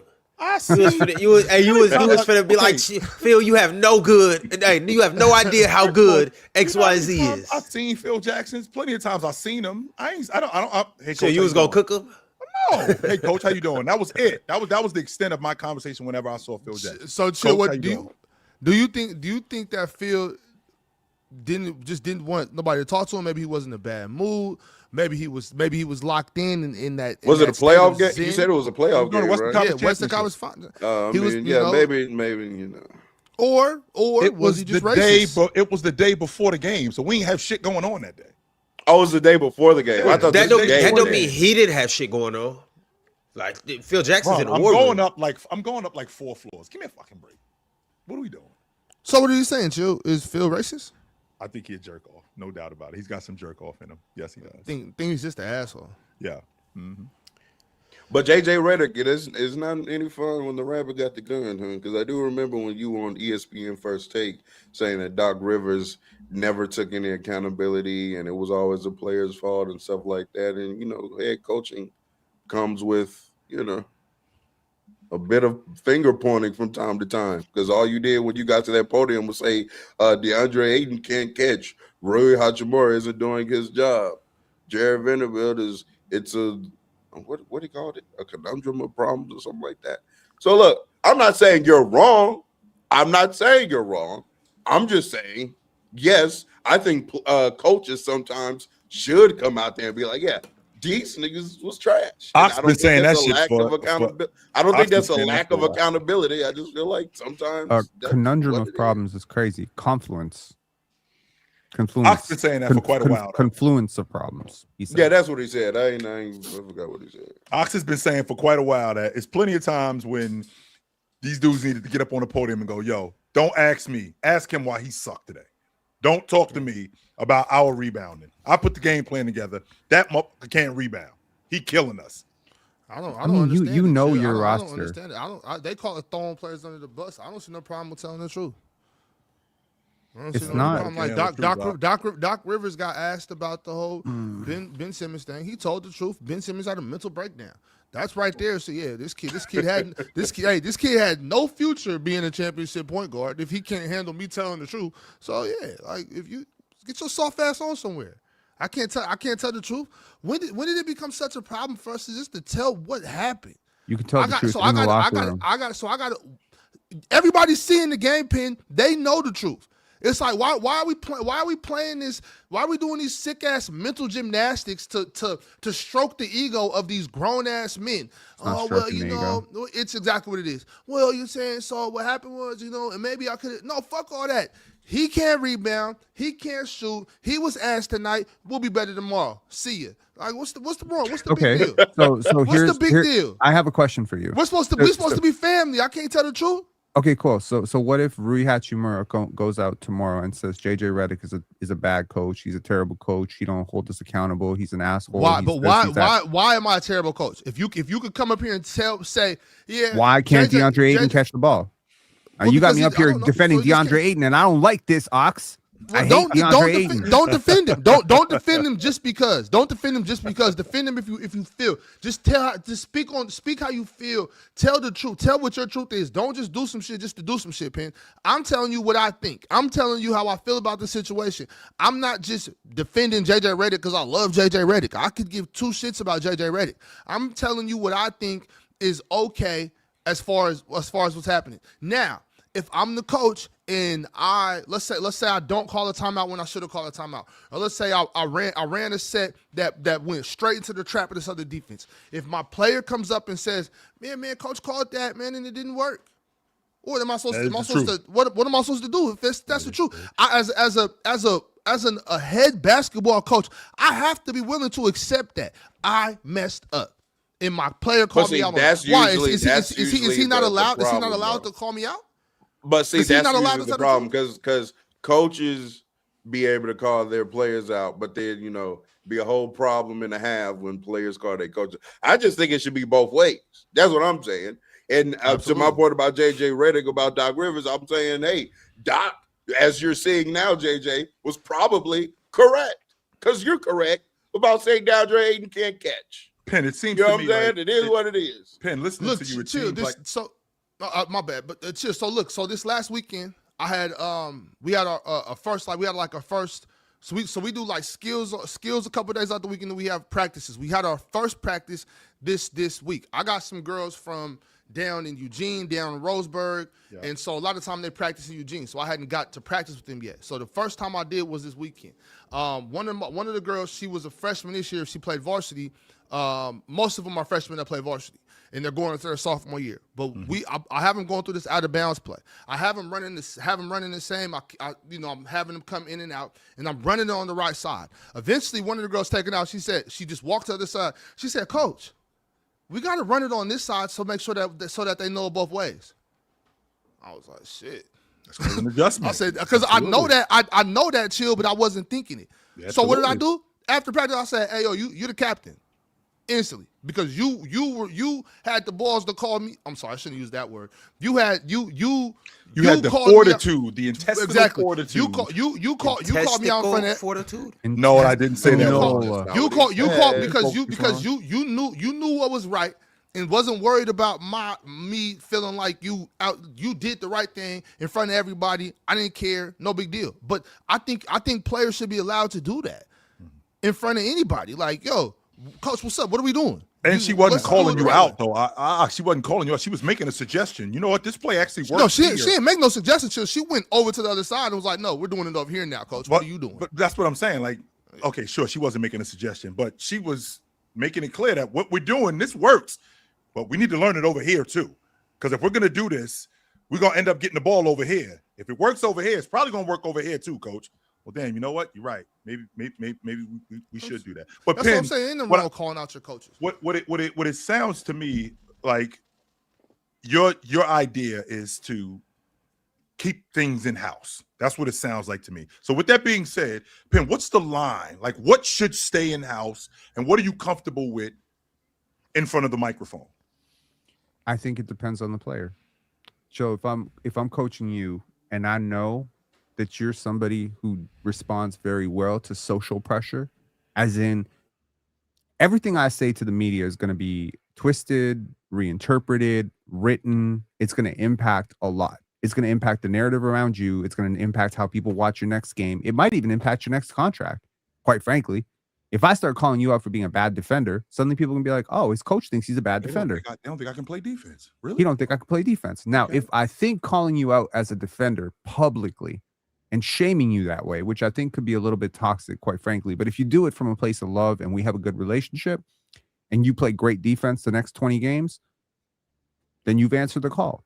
But there's a lot of players that shut down when you call them out socially. They don't do well. And I don't know Rui Hachimura. I don't know DeAndre Ayton. I don't have any idea if these are people that necessarily respond well to this type of social pressure. But I don't think you helping the trust, because chill, it's not just the players you call out. It's also the players you don't call out. I've watched a couple of players. There's a couple of coaches that I always stand very, very firmly for because I've gotten to know a lot about them behind the scenes. and that is Jordy Fernandez, obviously, Brooklyn Nets, and Darko Rajakovic in Toronto, right? These are two guys that have a very, very circle of trust mentality when it comes to the locker room. We are a band of brothers. We handle shit like men among each other. You are not going to see Jordy Fernandez come out and say, we would be a better team if Michael Porter Jr. and played defense. You are not going to come out. You're not going to have that. So that circle of trust has to exist within that locker room. And we need to be able to have that kind of tough conversation man to man. But when it comes to the media, I'm not lying for you, but I'm not giving them ammunition. Saying DeAndre Ayton can't catch the basketball, if we can all see it, you don't have to say it. It sounds to me, and this was my issue with JJ before he became a coach. The man is an egomaniac. Now, some people are going to say, this is rich coming from you. Cool. I understand. Some people think I got some JJ-isms in me. I get it. I'm self-aware enough to know that. I definitely do. And I get it. My girlfriend, she be watching him. She'd be like, if you were a little bit more likable, you could be JJ Redick too. And I was like, interesting. My point is that ego, it always goes into self-preservation mode when shit gets tough. Right now, his team's getting beat by 40. So it's self-preservation mode. Oh, they coming at me? Well, I got a center who fucking can't catch a basketball. What the hell do you want me to do? Rui Hachimura not doing his job. But now if I'm Jake LaRavia, I'm like, oh, he doing this? This dude ain't really got my back. He really ain't got my back. He ain't So, got my Pete, back. you went into self-preservation mode a couple episodes ago? Bro, I'm still in self-preservation. You gonna go into self-preservation mode when I see your ass tomorrow. I'm in self-preservation mode right now, Ron. Your ass gonna go into self-preservation mode when I see you this weekend. You better have your ass somewhere else. You gonna have Ron in the fetal position? Hey, got that right. Hell yeah. Wait till I see him. I don't gotta worry about that because I got some bandits with me. All right, okay. And you just know that. Hey, the chat is with me. Know that. All right. They cannot keep me. Hey, and I can't keep them off of you. All right, so we both in a conundrum. You know how I feel. Even if I got a swollen eye, as long as the other guy got it worse, that's all I care about. So, and you gonna get it worse. You definitely. All right. Don't we think though like that? We can build that way, like build some trust amongst each other by knowing, my coach gonna call me out, but he's still gonna at the end of the day, still gonna hold me down, still gonna try to protect me with the refs, still going to help me or try to help me become a better basketball player, even if he just tells the truth from what we all saw. If a guy got your back, regardless of who, even if he does something. I mean, how many times have you said to me, some of your best friends, we had to go outside and knuckle up. Mm-hmm. Absolutely. But sometimes they still down for you. Yeah, but they still down for you. I mean, listening to a coach, if he got your back or not, that. Yeah. And that's just like, okay, I didn't see you said that in the chat, but you want your coach to call you out. Most people that want to get better want their coaches to tell the truth. Building a personal relationship is very important. A very important aspect of coaching if you're going to be a call out coach, though. Yes. I will say that. For sure. I agree with that. All right, fellas. I want to change gears because it's a couple things that I do want to talk about. We didn't talk about the national championship at all yesterday. I want to talk about that a little bit. Also, there's something funny that happened with the Clippers. Speaking of coaches calling people out, I want to go ahead and talk about that as well. We have one more $10 super chat that I do want to read from the Blackest Panther that you guys will ever know. Blackest Panther said, first off, what is Ox short for? Oxford? Oxtails? Oxymoron? Oxy, I respect you, but these CTE responses gotta stop with a whole bunch of exclamation marks. And then he said, shout out to Nelson Pendela. I agree with everything up here. You know how big an ox is? That's what this is about. How strong an ox is? Strong as an ox. Yeah, that's what it comes from. Strong as an ox. Big as an ox. That's what this is about. Yo, caught in a pseudo conundrum, my intellectual curiosity has fixated on a very strange confluence of ideas that have seemed to appear everywhere. It is a classic case of what? A frequency illusion. There you have it. How's that for a CTE response? Okay. There you go. All right, fellas, before we talk about the national championship, I do want to bring up one thing that just came to my attention and across my desk about the Los Angeles Clippers. and a statement that Tyronn Lue made a long, long time ago. So, you know how the Clippers started off the season? I believe it was 6-21. They were garbage, Ron. Trash. And so, do you remember what Tyronn Lue said that they needed to do for the rest of the season, Chill? I don't remember verbatim what he said. 35 and 20. 35 and was it 35 and yeah. He then came and said all we need to do is go 35 and 20 for the rest of the season and we'll be good. Now, do you guys remember, before I tell you what they went, do you guys remember our response up here? Hell no. They're not doing that. Hell no. They're not doing that. I remember my response. Hell no. It was split. We were split in half. It was some people talking about hell no, it's no way. The Clippers are garbage. Get the Clippers off my TV. It's no way that they could pull it together. Kawhi Leonard, you're a bum. James Harden. You know, James Harden was kind of cooking at this point, but James Harden will never get it done, and the Clippers just suck. And the Clippers always gonna clip. Mm-hmm. However, as of right now, with still a few games left in the season, the Clippers are 35 and 17 since Tyronn Lue made that statement. Interesting. 35 and 17, and could still make the playoffs. Even though they were 16 games under 500. That's some optimism for your ass right there, Ron. That is some straight optimism considering what was going on with this group to start. Like, they get blown out on opening night by Utah, smoked, and then Leonard goes out of the lineup, and then they proceed to just go in the tank. And they're not losing games. I mean, they're getting smoked. Denver smokes them. You know, they ended up turning it around, and that's a pretty impressive job. Now, I do understand how you dudes are when y'all tell me, chill, I ain't giving you credit for putting the fire out in the kitchen that you started. I did put the fire out, though. You might not have to give me credit for it. I didn't let the whole house burn down. Yes, I did start the fire, but I did put it out. So I do have to give them credit for that. And with that being said, I still got the Clippers missing the playoffs. Missing.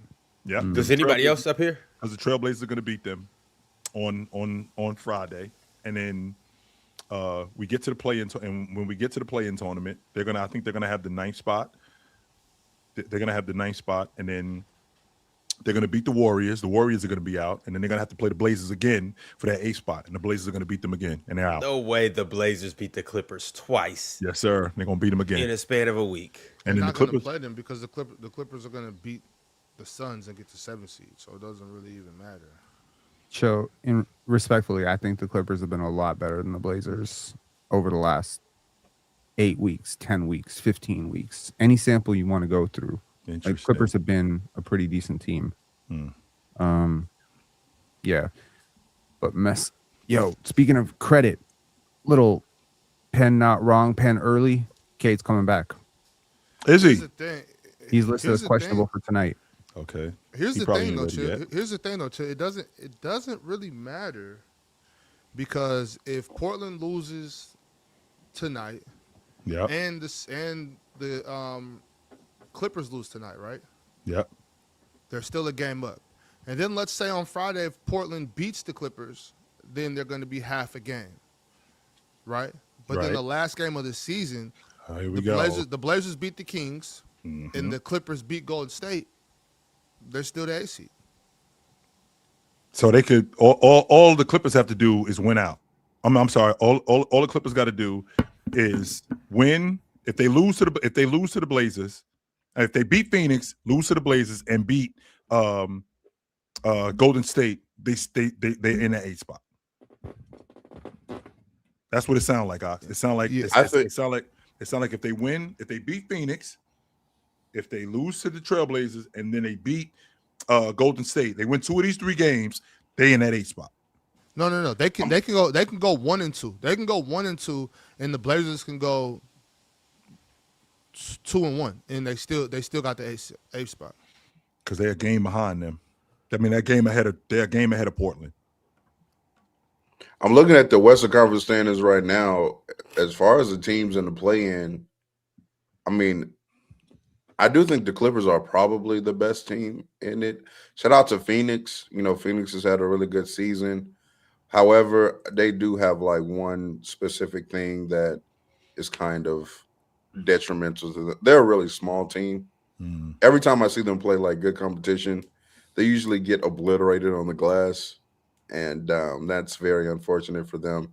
And you know, Devin Booker, really good player. You look at the play-in, he's not better than Kawhi, and he's not better than Steph Curry. Now he's better than Denny Avdia at 9 Trailblazers, but No, he's Rob. also not gonna. They're not gonna out superstar two of the teams in the play-in either. Like I think Kawhi Leonard is a tier or two better than Devin Booker at this point.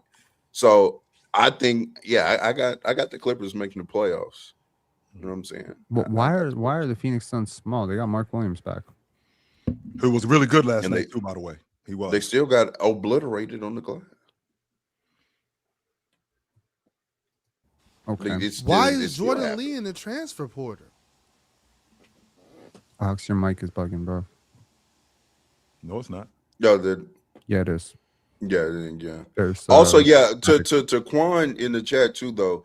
The one thing that does confuse me about Phoenix, they don't play their athletes. I don't know what this thing is about not playing the athletes on the court. I know some of them lack skill and stuff like that, but they can make up for like some rebound. Fleming's got no run. He got no burn against the Rockets. I don't know why. Ryan Dunn can't see the court at all. At all? I don't be getting that, bro. I don't be getting that, bro. I don't get it. They're middle of the pack like rebounding team for the most part. Like it would be an epic collapse. Yeah, I said when they play if the better Clippers end up teams. losing these But it's worth noting they're actually the fourth best offensive rebounding team in the NBA, which is shocking. Interesting. Houston, Portland, Detroit, Phoenix, New York. That's 5. Yeah, it's interesting. Yeah. Yeah, I ultimately do want to shout out the Clippers again, and specifically, I want to shout out to Kawhi Leonard because to turn things around and go 35-17 over whatever span that is, we all know Kawhi Leonard was a big part of that. Even last night, him giving the Mavs 34, Kawhi has consistently been a 30-point per game scorer over this last however many games that is. Like, he is averaging. Was that a shot in the dark from Tyronn Ludo? Real talk, when he said, "Oh, we got to do is go 30." Considering what was going on with them at the time, like what suggested that of our next 26 games, like we played 27 games. What evidence suggests that of the next 52 games, we could win 35 of them? What evidence suggested that? Chris Paul. Well, number one, you have to remember that the Clippers weren't supposed to be that bad. Like going into the season, there were a multitude of people, including myself, thinking they were going to be a good team. Now, what Tyronn Lue had to figure out is, number one, Chris Paul's no longer an NBA player. That's unfortunate. Bradley Beal also kind of sucks. That's unfortunate as well. But like after you figure out the rotation, they start winning games. Also, during them losing that in that stretch, Kawhi Leonard did miss a good portion of that as well. So missing your best player is going to hurt, in effect, your team record for the most part. Everybody's not OKC and the Spurs. A lot of teams need their best player to play. A genius needs to figure that out, I guess. But after they figured that out, they got through that rough stretch. Kawhi Leonard got back. And to Ron's point, I mean, they figured out the rotation, and Kawhi Leonard has been playing, should I say, the best offensive season of his career this year? I think so. I think this is the best Kawhi Leonard has been as an offensive player. The scoring is ridiculously consistent. He's ridiculously efficient, as always, but the volume is there due to him ramping up his three-point volume. And I think he's been doubling not doubling, but he's been handling double teams better than previous years. So Kawhi Leonard has been an outstanding player this season, and I actually think he should be first team All NBA. Better than 17, real talk? As an offensive he's player, better offensively. I ain't talking about an overall player. Yeah, he's better offensively than 17. Yeah, better than 21. He was awesome in 21. 21 is a good comp year. Yeah, I'm still probably taking this year though. Yeah. Now, what he did in 21 in the playoffs was crazy. I'm But thinking regular season. Well, that's what I was going off of. What you just talking about? You talking about him as an offensive player? I want to actually move. Was it 23 when they played against Phoenix and he got hurt? Mm-hmm. He was looking like he was going to be the best player in the playoffs. That includes Joker. That includes KD. That includes anybody that was in the playoffs. Leonard looked like he was going to be the best player in the playoffs before he broke down. So when we're saying that, this is his best offensive season, am I hearing that it's predicated basically on him being a bucket getter? Is it how he's deciphering the offense? Because I don't love him in double teams. I don't. I've never really loved him in double teams, but he seems to be respectable in double teams, as opposed to previous years when he saw double teams, he got off the ball. He got off the ball quick, and he wouldn't split double team. He wouldn't really do nothing to that magnitude. He was more of just a bucket getter, not necessarily a great passer, but I feel like today he is processing the game a lot slower. And what I mean when I say processing a lot slower, I don't mean like Sengun slower. I mean like the game is slowing down for him, which makes him even more effective. He's also this year just had to do the on-ball reps more so than any other season because they've been lacking point guard play, right? They traded Harden, and then also Darius Garland took a little bit of time to come back. And so during that stretch of games, he obviously had to man that, and I think he did as good of a job as you could expect him to.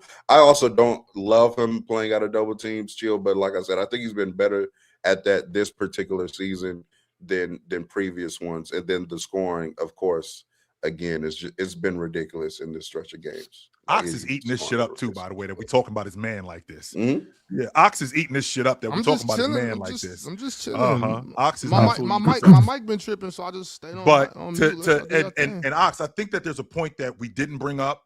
And I think that it needs to be magnified. Darius Garland in that James Harden trade is a big deal. Like a lot of us, including myself, it was an oversight for me because he was injured, and I really didn't think that he would do much for them. And I was looking more at James Harden getting on that Cleveland unit and what he brought to them offensively, not realizing that Darius Garland is an awesome lead guard. And if he's healthy, he's really going to help this team. And I think that was an oversight for me in particular. I can't speak for the rest of you guys, but for me in particular, that was a definite oversight. The if he's healthy part is the reason he was traded. So That's what the problem is. I will say this: how upset would you be? How shocked would you be if 2 weeks from now, 3 weeks from now, we get the results of the MVP poll and we realize that Kawhi Leonard has won NBA MVP? I would be blown away if Kawhi Leonard won the league. Would you be mad at it though? Yes. Because I'm gonna tell you, furious. I'm gonna tell you. Whoa, Ox, hang on. Furious is not the word. Shocked, okay. Bewildered would be the word.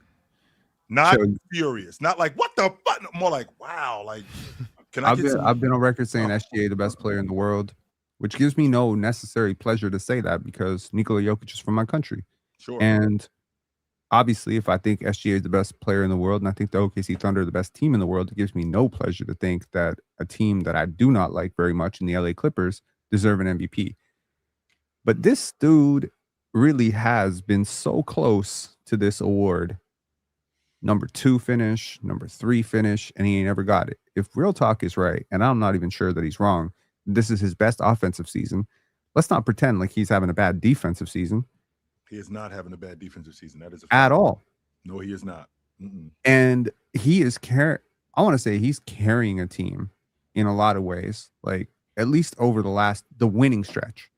Because in the part of the season in the beginning, when people were saying, oh, James Harden's their best player, whatever, they were losing basketball games. But since he's turned it up, they've been one of the best teams in basketball. If we take out the first 15, 20 games of the season, is he not the MVP? No, he's not the MVP because although he's having a tremendous career year offensively, it's still not as good as SGA this season. He hasn't been as good as SGA as an offensive player this year. And on top he has not. And on top of that, we don't have to. And on top of that, SGA, considering what he was up against, I mean, he answered the bell almost every night. And I ain't just He talking was about up just being on the. against- I ain't even talking about being on the floor. What adversity did he face? Okay, my second best player. To your point, my second best player has not been available for the majority of the season. So with my second Kawhi, best, Bradley Beal broke his hip. yes, he did. And with him breaking his hip, he hasn't played for the world champion Oklahoma City Thunder. I do. He's not the reigning league MVP. I am. So there's a standard that needs to be set. You don't have to do that because you play for the Clippers. So nobody's really expecting you to be that dude. I'm actually expected to be that. You are not. You know what we expect you to do, Ox? We just expect you to hold up. That's really what we expect you to do. You we don't. know what you didn't expect me to hold up. We expect. Okay, let me rephrase that. We hope that you hold up. You ain't hoping that SGA get busy. You ain't hoping that SGA can play good. You expect him to be that. And the fact that he's answered the bell just about every night, I mean, that's a huge deal for me. We've had a similar situation to this, and that player didn't win MVP. I think the highest he finished, third, and that was Steph Curry in 2021. And Steph Curry in 2021 clears this version of Kawhi Leonard. Just by the way, 2021 Steph clears. Yes, Kawhi. absolutely. I fight Clears? This. Yes. I fight this. 100%. I fight this. Yes, I do. I So would fight this. the Curry You know what? legend- Damn. I shouldn't have said nothing because y'all was talking good about Kawhi. My bad. Let me go. We back really on were, mute. and I'd like to get back to that. I too. mean, we don't have to go. Quite Then honest we with talking about him winning MVP, and that's okay. what Hang on. If you're gonna put Victor Wembanyama in these conversations, Luka in these conversations, Jokic in these conversations, can I convince you to expand this little search party to one more person? Can we put him in his rightful place as one of the top 5 players? Why do we always cut it off at 4? So we just leaving Jaylen Brown out of this? Like Jaylen Brown ain't got nothing to do with this? he's been better than Jaylen Brown. Please don't get me But started. see, I Joe. don't want to. We don't have to. Yeah, I don't want to Okay. boo boo on Jaylen Brown. Yo, when I came Yeah, I up mean, here and I told see y'all, Jaylen Brown when I going told off y'all last that night. Bam Adebayo had the most Fugazi 83 ever, I circled that first game against the Raptors. I'm like, you watch what Scotty Barnes gonna do to this dude. 9 points last night, Joe. 9 got washed. Okay, I don't care about this. I'm just saying, like, talent is talent. What Kawhi's doing, I'm definitely not arguing that he's been better than Shea. Trust me, I'm not. Shea is having one of them seasons where it's like you better be legitimately godlike level to even sniff this guy. That's what sniff this guy's competition at MVP. That's why I thought the Victor Wembanyama stuff was insane.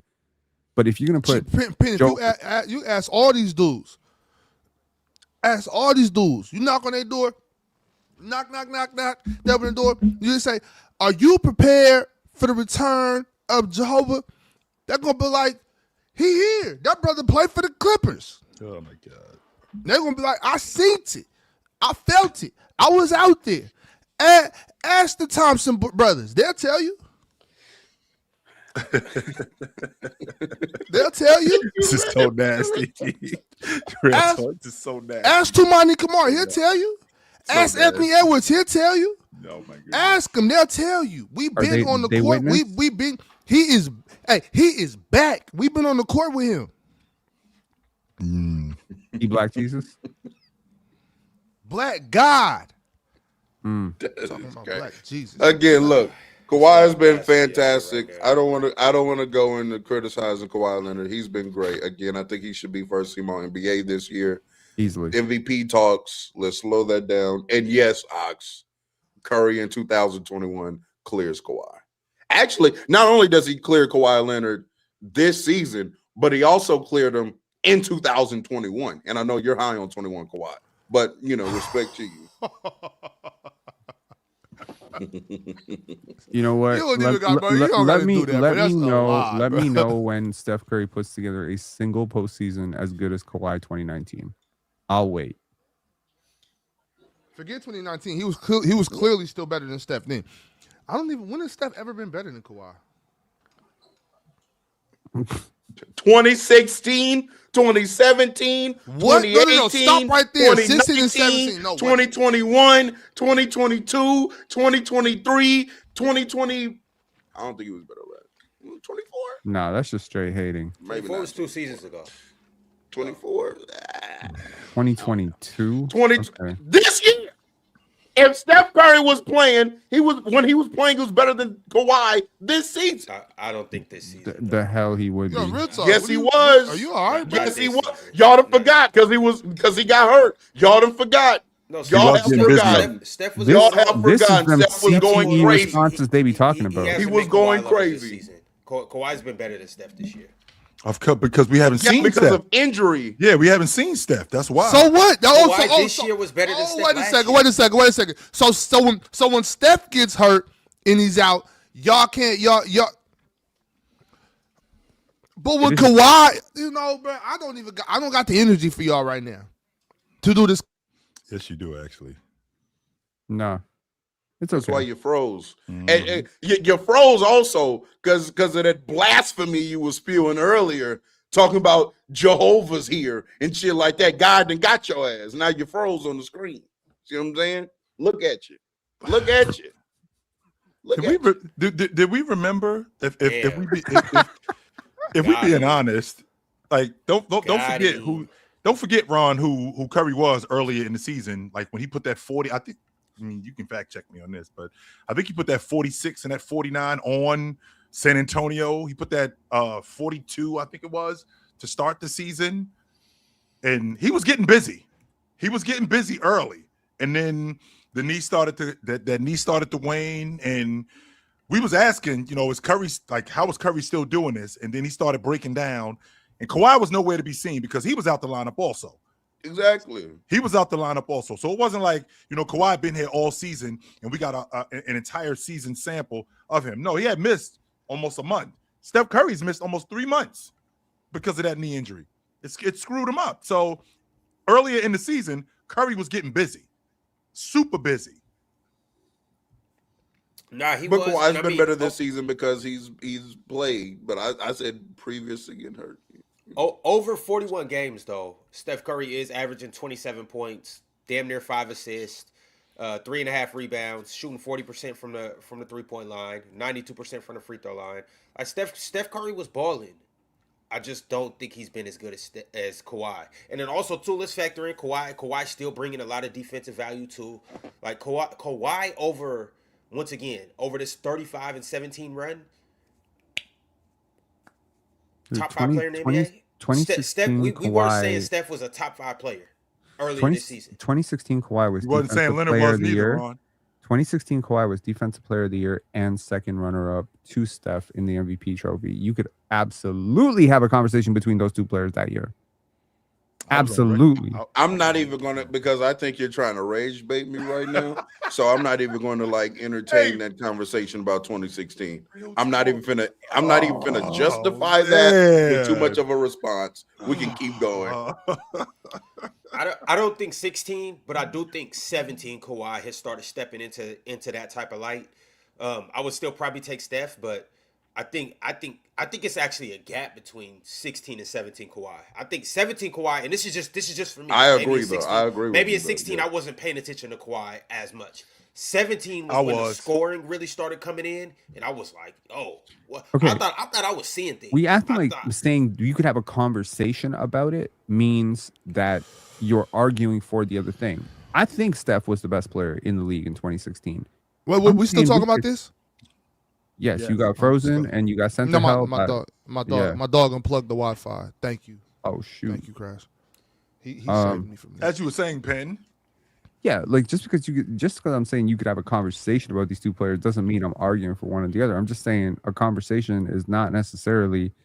It doesn't always have to definitively end one person's, but just to act like Kawhi just not even in the conversation. He's not even in a conversation with 2016 Steph Curry. Yes, He is not. Yes, he is. Nobody was in a conversation that regular season with Steph Curry. Steph Curry led his teams to the most wins in a singular season all time. That was the best offensive season, quite frankly, we have ever seen in our lifetime. He was averaging 30, the most efficient 30 we've ever seen in our lifetime. Correct. He was the best player in the regular season, hands down, no questions asked that year. It's ridiculous to even bring up Kawhi Leonard. That's ridiculous. Meanwhile, It's not ridiculous because It Kawhi was is having ridiculous. No. I'm gonna tell you why. Because Kawhi was also having quite a very, very good offensive year and playing some of the best defense you have ever seen in your lifetime. So I'm sorry that this guy plays And they both won sides of the court. 67 games too. I'm sorry 67, about not that. 73. They beat the Spurs. 67 isn't 73. Again, Obviously. average. He hit 400 threes that season on he did. 45%. Can we stop? Nobody did. was messing with Steph Curry that I'm year in not argu- I'm 2016. not arguing Matter of that. fact, it took LeBron doing what he did in the postseason to remind us that LeBron was better. Because that was a conversation, and I know that gets real uncomfortable for LeBron fans, but 2016 Steph was so good. It was the first time in a long time we was really sitting here talking about, hey, shit. The NBA Finals ended The that. player Yes. in the league Kawhi better than Leonard LeBron would not James. have The blown That NBA was Finals funny. ended that. I'm not gonna That's argue how that. good he point, real was in quick. 2016. Kawhi That would part I'm not not have gonna- blown a 3-1 lead. No, we ain't even talking about that. To your point, real talk. To your point, real talk. No, I'm not arguing that point. Yes, James did shut the door on that conversation that we were having about him and James. That was going on. I'm not gonna argue that point. But I think that even though Curry was getting busy that year, busier than anybody that we'd seen in a long time, it did overshadow the fact that Leonard did go almost 50, 40, 90 that year. It did overshadow the fact that he shot over 40% at the long ball line. It did overshadow the fact that he was arguably, if not the best defensive player in the game. It did overshadow Wasn't no the fact argument. that- Wasn't no argument. He was the did over- best defender in the league. It did overshadow the fact that he was averaging over 20 a game. He was averaging over 20 a game, and on top of averaging over 20 a game, being elite on the defensive side of the ball. That was going on a 67-win San Antonio team, who, by the way, bro talk, since you on the subject of the Golden State Warriors winning 73 games, that's the first and the last time San Antonio has won 67 games. They hadn't done that before they did that in 16, and they hadn't done it since.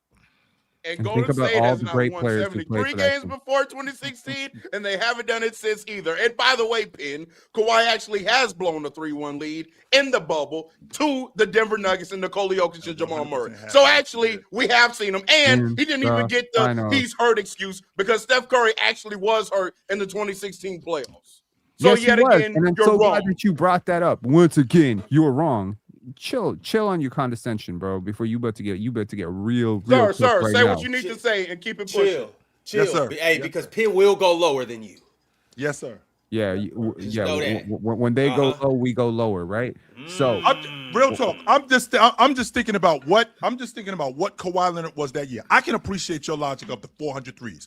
Kawhi Leonard almost hit 300. He almost had 300 threes that year, which is still 100 short of 100. I think it was like 110, something like that, short of Steph Curry, who was, by the way, primarily a long ball shooter. I wasn't primarily a long ball shooter. That's just part of my game, right? I was only shooting, if I'm not mistaken, I think he was making like 3 threes a game or 4 threes a game, something like that. Steph? No, I'm talking about Leonard. I think he was Leonard. yeah, I think he was only shooting. He was either shooting, I think he was shooting 4 threes a game and making 1 or 2, something to that effect. Because he was well over 40% and close to 90% at the strike. Steph was only better than Kawhi at shooting deep ass threes. Other than that, Kawhi Leonard was better than him at every single other aspect of the basketball game. And we Yeah, can't. but sometimes that one thing outweighs every other good thing you're doing on the basketball court. And I It usually doesn't. am not even one to make this argument nor agree with it. But that year, that specific season, Steph Curry, well, actually, he was a better passer and playmaker by a large margin, by the way, than Kawhi Leonard in false. 2016. That's That part I true. can get with. That's 1,000% correct. He That's false. cleared everybody by a substantial margin as an offensive player in that regular season. Yeah, you keep saying wasn't as an even offensive player, close. Kawhi clears as a It basketball wasn't player. even close. It wasn't even close. The man hit 400 threes in one season. What are we doing? He was sitting out fourth quarters repeatedly. That was going on. That season they were is hands steamrolling down. everybody. It's hands down. They were steamrolling everybody. I'm not gonna argue that point, but it did help, right? It did help that the 400 threes, right? The 400 threes that he made. There was a dude on his team who made almost 300 threes that year, right next to him. So that opened up a lot of offense. Unfortunately for Leonard, I ain't had that. So that kind of enhanced in real talk line, when was Steph Curry ever some great distributor, player, playmaker, passer. Way When better did that than happen? Kawhi Leonard. That's What? true. Like when did Steph Curry ever do that? No, you got no facts. So when was Kawhi though? In 2016? I'm saying at the Who was at a better least they're- passer and playmaker At least in they're 2016? equal. At least they're equal because Steph was never been good at it. Okay, so let me ask you. In 2016, you're telling me Kawhi Leonard was just as good of a passer and playmaker? as Yes, Steph I Curry? am. Yes, I'm saying that. We got the clip. Clip for what? We got the clip. Clip for We what? got the clip. I was at a clip. When has Steph Curry ever been a good playmaker? When was distributor? When did that happen? Y'all doing that just for this narrative? Because I've never heard y'all talk about this before. Yeah, nah. Steph Steph Curry's like not that a as great passer. playmaker. Steph is like that as a passer. And He is he a been passer. he been like that since Davidson. Since Davidson, Steph. Oh, for real?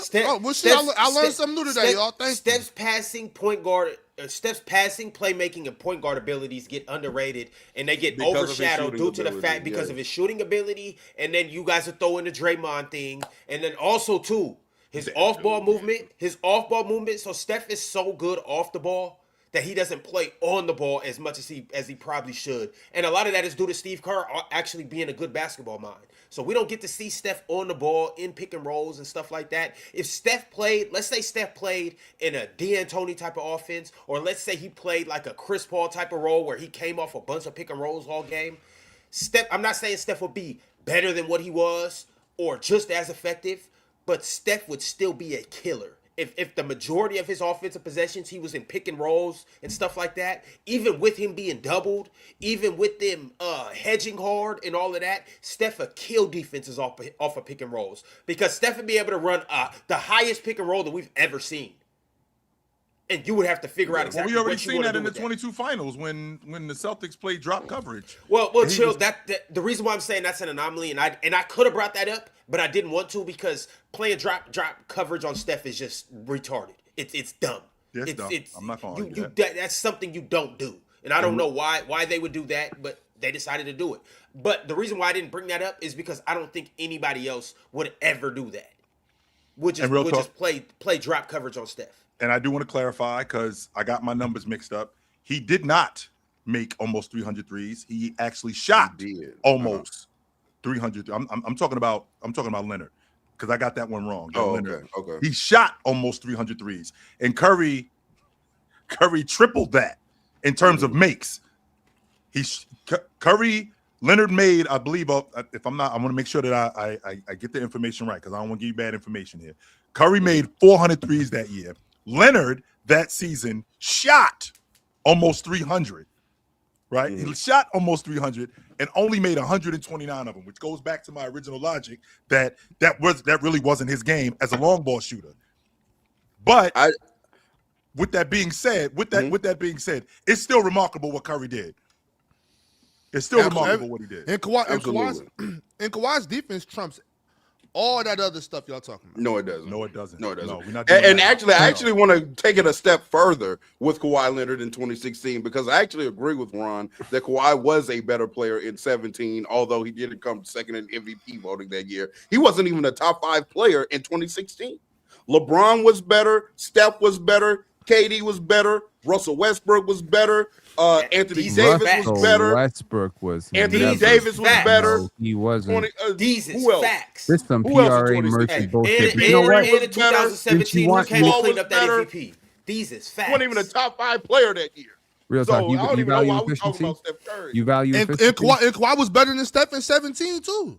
Does anyone value No, efficiency up here? People like efficiency. Sure. Chill. You like efficiency. I do. I care about. Let me that. let me read you Yes, I some do. tour dates. Okay, Real talk. you ready Real, for real this? talk's an efficiency From merchant. who? From who? No, I'm not. I'm not gonna tell you who, but I'm just gonna read you some tour dates, and you tell me We don't want to hear no Russell Westbrook hate. So this is where it you're ain't going. If Russell this is where Westbrook, you're bro. going- It Oh ain't yeah, Russell James Westbrook. Harden was better. It I ain't forgot Russell about Westbrook. I him. promise you. Let's hear it. Let's hear the numbers. Four Chris for Paul was better too, 4 by for the way. 15. Ox, I had to pay $100 to unlock this shit. That's not really a Chris tour date. Paul? though. No, I'm not talking Chris Paul. 4 for 15. 4 for 15 ain't really a tour date though. That was just 4 that's for more like a 15? That's April 15th. That's more like an off night. That's not really a tour 4 for date. 15 is a 7-11. That's not bad. Not really, Six, like- 6 for 13 is 7-11 good. is not a tour date at all. That's a great game. Whoa. 11 for 25? 11 for 25 isn't really that bad either. Are you kidding me? Yeah, like a tour Okay, date gotta be like. okay. How about this? November the 25th. That's Thanksgiving, Ron. That's not a Okay, bad okay, game. hold That's not a tour date. That's not a that's not a terrible 8 for game. 21. 8 for 21. I don't We're think 8 for getting 21's a closer. tour date But either. that's 8 for not 21. a tour August date. How about this? 21st. August Six- 21st is a little shaky, Ron. That's I not might. 8 for 21. Okay, let me give you a tour date. It's This is not- the it's not biggest that game. bad. It's This is not the that bad. biggest game. This is the biggest game of the season. Biggest game, brightest lights. You talking about Reed Shepherd not liking brightest lights? 6 for 19. This tour date. That's a tour date. 6 for 19 is a that's tour more date. so I'll of a- give you that one. That's a I tour will give date. you that Yes, one. it is. I just read you Steph Curry's entire finals record against the Cleveland Cavaliers in that series that they lost. Those were his field goal percentages. 4 for 15. And he was went still better 4 for than 4. Kawhi 4 Leonard for. that year. What the fuck does that mean? He was not okay. First of all, he was not better than Kawhi Leonard. Okay, he was on a better system, better utilized. He had better numbers. He had a better season than Kawhi Leonard. But as a straight up basketball player, are you kidding me right now? Kawhi Leonard that When year have was- you ever used straight up basketball player logic? Well, that's Right what we're doing right now, real talk. right now? And as a straight up hooper, Kawhi was better than Steph Curry. Kawhi Now, was yeah, awesome, okay, man. okay, yeah. Of course, Steph Curry can't guard his own shadow. So we're just gonna pretend like that doesn't matter, but it matters. It absolutely matters. Steph Curry is not that bad on defense. He will compete. He's on defense. terrible on defense, Chill. No, he is he's not. absolutely, That's absolutely not- terrible on defense. No, he isn't. That's Just not yo, true at all. no. He is terrible. He's little. He's No. not strong. Damian compared to Lillard other, is terrible on defense. He's Trey Young he's- is terrible on chill. defense. He's Curry small. was He's not small. terrible on He's defense. That's small not true. compared to other NBA basketball players. He's not 6'3". strong compared to other Hey, NBA that's the basketball same players. size. I'm comparing him to other NBA basketball players. I'm not comparing him to regular people. He's little. He's not that strong. He can't guard anybody. Who have you ever seen Steph Curry guard? He is a bad defender. Now, is he Trey Young bad? No, because he competes on the defensive end. I respect that Steph Curry will be a part of a defensive scheme because he competes on the defensive end. But he is. Excuse me. It's Bless you. April, man. It's allergies. Got you.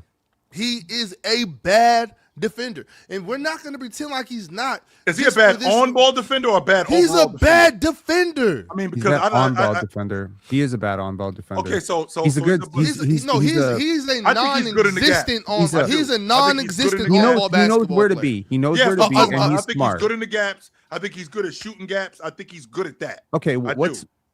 That doesn't save you. That doesn't save you from not No, being chill. a bad Derek defender. White- Derek White is good at being shooting being gaps. able to shoot a Okay. couple gaps and gamble and get some steals every once in a while does not make you a good defender. It doesn't He make is me a terrible though. It doesn't He make is me a terrible Chill. neither. Yes, it does. Chill. Yes, it does. See, but the He reason is why a is non- because he you're is a looking non- at it. bec- I'm I looking think at it that- like basketball. No, right, and it's what we're talking about. We're talking about basketball, Ox, and what you're looking at is you're looking at you and me. You got the ball. I'm standing in front of you. Can I No, slow I'm you not. down? I'm looking at it Okay. like basketball. Or Chill. If the only way I can help the defense is if I shoot the gap and get the steal, then you're a bad defender.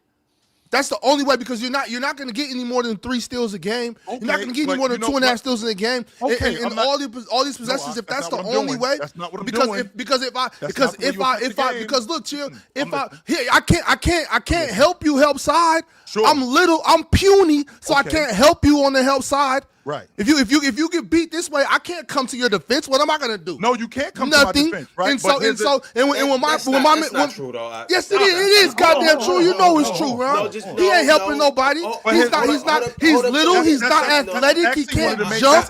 He ain't helping nobody. No, ask nothing. At least let me finish what I'm trying to tell you. If you. He's coming weak side. If he comes weak side, he can't jump, so he's not gonna block no shot. He's not. I didn't say that. I didn't say that. I didn't say that. I didn't say that. I didn't say that. I didn't say that. Ron, I didn't say that. Ron, I didn't say that. Maybe if you stop trying to cut me off, if you stop trying to cut me off, he is. So if you stop trying to cut me off, you will hear what I'm saying. All right, He can't do anything for you on the help side. Yes, He's he not can. He's not going to get in there and take a charge. He's not going to meet you at the rim. He's So not. Steph hasn't taken charges? If he how many charges has Steph Curry really taken in his Steph hasn't taken career? charges? Be for real. Not enough for me to consider him being able to help on the help side. He doesn't take 1 charge a game. He might take 0.2 charges per game. So that's 1 charge every 5 games. He's not taking no charges. He's not helping weak side. And if he does, and if I do get in front and you kick it and I close out, that's what we want. Steph Curry in front of anybody is free eats. Okay, sure. Free eats. So unless he was always a bad defender, he was always a bad defender. Chill. And he's still way better than Kawhi Leonard. Okay, that's cool. If Steph Curry doesn't strip the ball, if he doesn't steal the ball from you, he does nothing. He provides nothing on defense. Right. Okay. Not shit. He's a bad defender. Okay, simple and plain. So everything that you just said completely goes against the point that you talked about with John Stockton. One. John Stockton will stay in front of you and play some defense in front of you. Steph Curry can't do that. John Stockton was small. So Steph Curry being small, shooting gaps, so helping on the weak side, he was able to get. John Stockton's still a better defender. I'm not talking about John Stockton and Steph Curry as defenders mano a mano. What I'm saying is you just said that Steph Curry, one of the main reasons why he's not a great defender or a bad defender, because he's small. That's one of the reasons. One of the reasons. And that logic doesn't work because John Stockton was small. How does that not work? He can't John help Stockton you. Is small. Yes, but he's still. But no. See. In a honey badger is small, and they'll still get on your ass. Exactly. And so with Steph Curry's not a honey badger. With Steph, he ain't gonna get on your ass. With Steph Curry being able to shoot gaps now. Man, Curry's free east, man. I can't believe we've been pretending like this shit. Now what I'm doing is I'm deterring. I'm deterring. Go ahead, Ox, you got it. I know I got it. You're wasting time. You're wasting time. I know I got it. Steph Curry's a terrible defender. I can't believe you're going to sit here and pretend like you don't think he is. This is complete bullshit. It's complete bullshit from you, and you know it. You've never seen Steph Curry guard anybody. You've never seen Steph Curry guard anybody. To listen to his logic, but we can't. But whenever we, you've never seen Steph Curry guard anybody, Chill. Okay, I've never seen. He's free eats. He's free eats. If he doesn't steal the ball, he's not helping. And I guarantee he's never averaged more than 2.8 steals a game in his career. He's always been a bad defender. But I have seen Steph Curry move his feet. I have seen Steph Curry get his hands. Move his feet and get baked. I've seen Steph Curry get in the gaps. I've seen Steph Curry make teams deter from passing the ball over there because he's in the gaps, because he's in the spaces that he's supposed to be in. I'm sorry that he ain't Drew Holiday on the basketball. I'm sorry that he ain't John Stockton on the basketball. But he's not completely and utterly inefficient and completely out of place. Yes, like he is. You would tell him that he is. No, he is not. Now, might as well, because unless he steals the ball, he can't help well. You do need guys to protect you. You 100% need guys to protect you. And they did that with Steph Curry, with Andrew Wiggins, with Draymond Green. But with them doing with that, Klay Thompson, with Andre Iguodala, and you still have to do your with job. With Harrison Barnes, you still have to do with your job. JaVale McGee, and he 100% with Jordan Bell. And guess what? JaVale McGee with Jimmy Butler.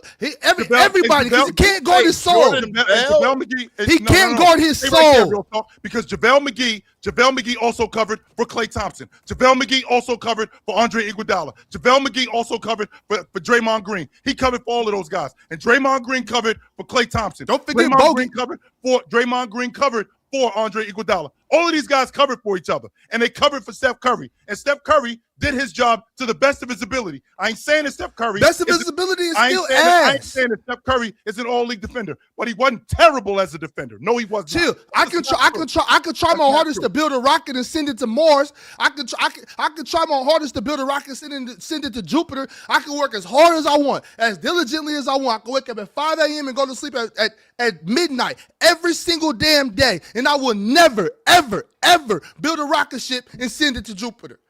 So I don't care how hard Steph Curry works. He's unathletic, little, and not strong. He can't stay. He can't. He's not strong. He's not strong enough to stay in front of two guards. He can't stay in front of no point guards. He gets picked on.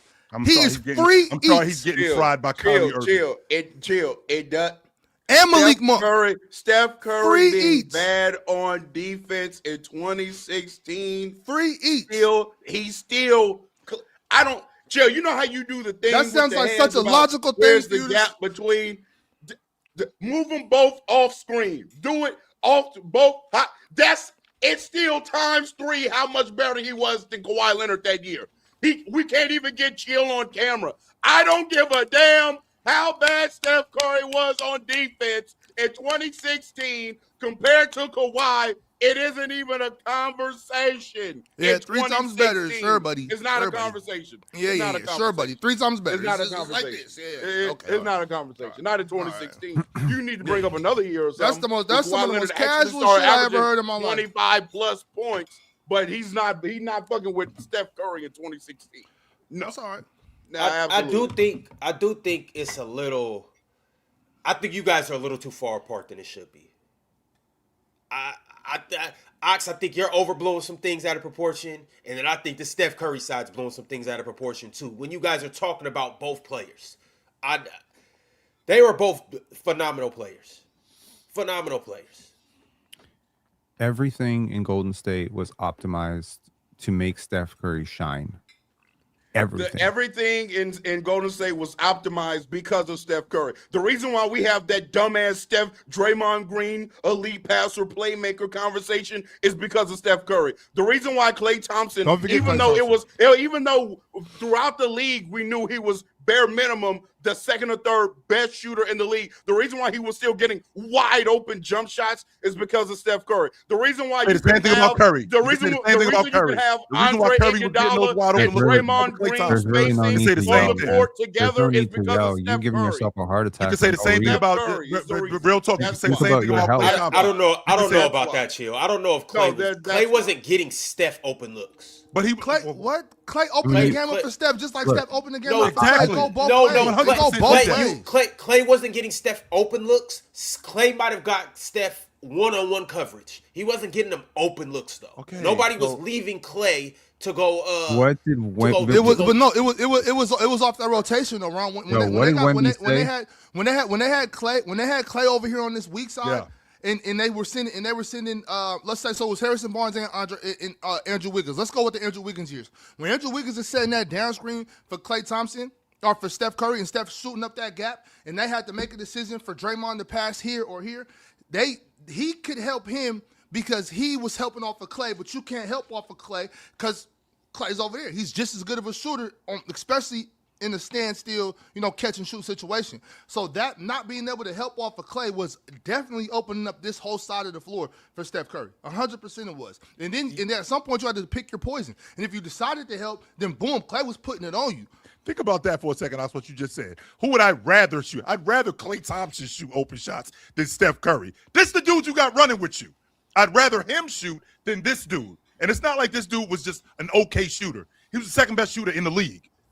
So to tell me that he wasn't opening up the floor and getting he was better open, looks, he was opening up the floor 100%. I'm not he wasn't disagreeing with opening that. up the floor. He was 100% opening up the No, floor and getting better looks for Steph Curry. That absolutely helped. Steph Curry was getting open looks for him too, which would explain why he wasn't taking dribbles and cracking the long ball. That's 100%. But let's not sit up here in 2016, real talk, and make it sound like Curry was the man, no question, but he was only the man because of Steph Curry. That wasn't the case. No, he was the man because a lot of stuff was going on. That team was great. Klay Thompson definitely contributed to that team defensively and offensively. Draymond Green was arguably the best defensive player in the league, 1,000%. I'm not going to downplay what the teammates of Steph Curry. Yeah. However, Couldn't get a Finals MVP to 2022. Ha! Okay, what the fuck does that mean? When Ben was trying to make an argument about optimization, the reason why Golden State was optimized to that degree, it wasn't, we're doing this because of Steph Curry. It was, no, Steph Curry takes us to that level. So we're going to scream over me to make my point. Okay, cool. Look, all I'm saying is, what did Wemby say? I was disagreeing with your point. That's what you didn't even hear my point. You basically said everything in Golden State was point? optimized for Golden State. What is I your disagree point, with Ben? that. I think Steph Curry optimized Golden State. So I disagree with you. I think it goes both ways. You really haven't heard my point. My point is, I know. I read the summary of it though. I read the summary of it. I haven't made my point yet. You definitely haven't read the summary unless you're living in the future. And if you're living in the future, yeah, I know. I'm pulling a pin on pen. How does it feel? I'm talking on shit I haven't even heard or seen. How does it feel now? How does it feel? How does it feel? As you were saying, Penn, I'm calm. I'm very calm. Penn, as you were you saying, don't sound calm. But Penn, I'm calm. I just talk like this, Penn. And my question to you is, what were you seeing of Steph Curry? Let's hear it. So, when I look at what the Golden State Warriors do, everything off ball is set up to make him score. I've always believed that 5 people work to get one guy open, and there's a good reason. He's a great shooter, and you should be working to get him open, and he has to work to get himself open too. But let's not act like he's doing it by himself. He's not setting those screens for himself. He's not creating all that space for himself. Yeah. Part of what he's doing is obviously opening himself up because he's an excellently conditioned athlete. But why does he have the legs to be able to shoot that way on the offensive end? Because he got great defenders around him protecting him on defense. And they had a great defense that year, which is a huge part of why they are such a great team and why they won a championship is their defense and their offense. Now, I'm not arguing he's not a great offensive player. He's a phenomenal offensive player. Some people have called him, they had a plus 12.2 relative offensive rating that year. That is generational and incredible. And no wonder they won 73 games. But Kawhi was doing it on both ends. He was his team's best offensive player and best defensive player. And they were a 67 win team. We're going to sneeze at 67 versus 73 and act like it's some big deal. Okay, cool.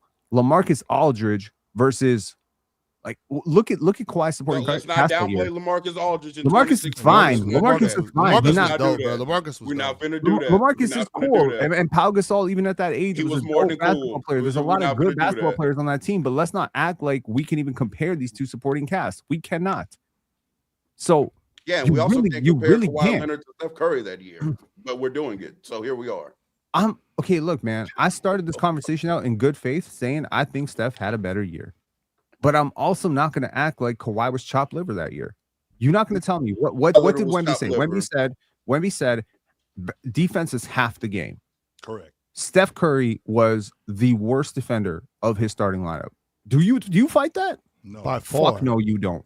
Okay. By far. So he gets to rest on defense. He gets to sit in the gaps. He gets to get like his one steal a game because he's sitting there. But all that pressure that Andre Iguodala and all them guys are doing, the depth in that team, generational defender in Draymond Green, the great connective passer that Draymond is, all that stuff gets underrated. The screens get underrated. The spacing of Klay Thompson gets underrated because everybody wants to talk about Steph. Have you Curry. made any of these? Have you made any of these points about Nikola Jokic when you up here glazing him to infinity? Wait, don't do that real talk. No, You're getting cooked and continue to get cooked. I'm not. No, Continue no, to get cooked. Ain't nobody Continue to getting get cooked. Ain't nobody getting Don't cooked. throw salt in this shit. This don't got nothing to do with Jokic. This don't got nothing to do with Nikola Jokic. Please don't derail. Please don't derail what we're You're doing. derailing. Please don't derail what Penn we're is doing. rotisserie Please in don't your derail ass, what we're and you doing. want to bring Please don't Jokic up. derail what we're doing. I'm talking about the Please don't subject you derail want to what we're change That's the subject. nasty, real talk. That is nasty. Please don't You derail getting what we're cooked in doing. one subject, so you want to bring up another Ben, subject. You haven't Why cooked the in hell is a this month y'all- and a Why is half. y'all your default Ben, always? you are online getting cooked by the entirety of the internet right No, now. he's not. See? No, he's not. Now look See at it? you. No, We drag the it. Now internet's look full at of you. Now you Suedos. mucking this up. You're Real talk. This is disgusting, bro. The internet's full of Suedos. That doesn't count. Real I know, talk. man. That's nasty, bro. You No, get you cooked in my a mic. debate, No, so you decide to have another debate.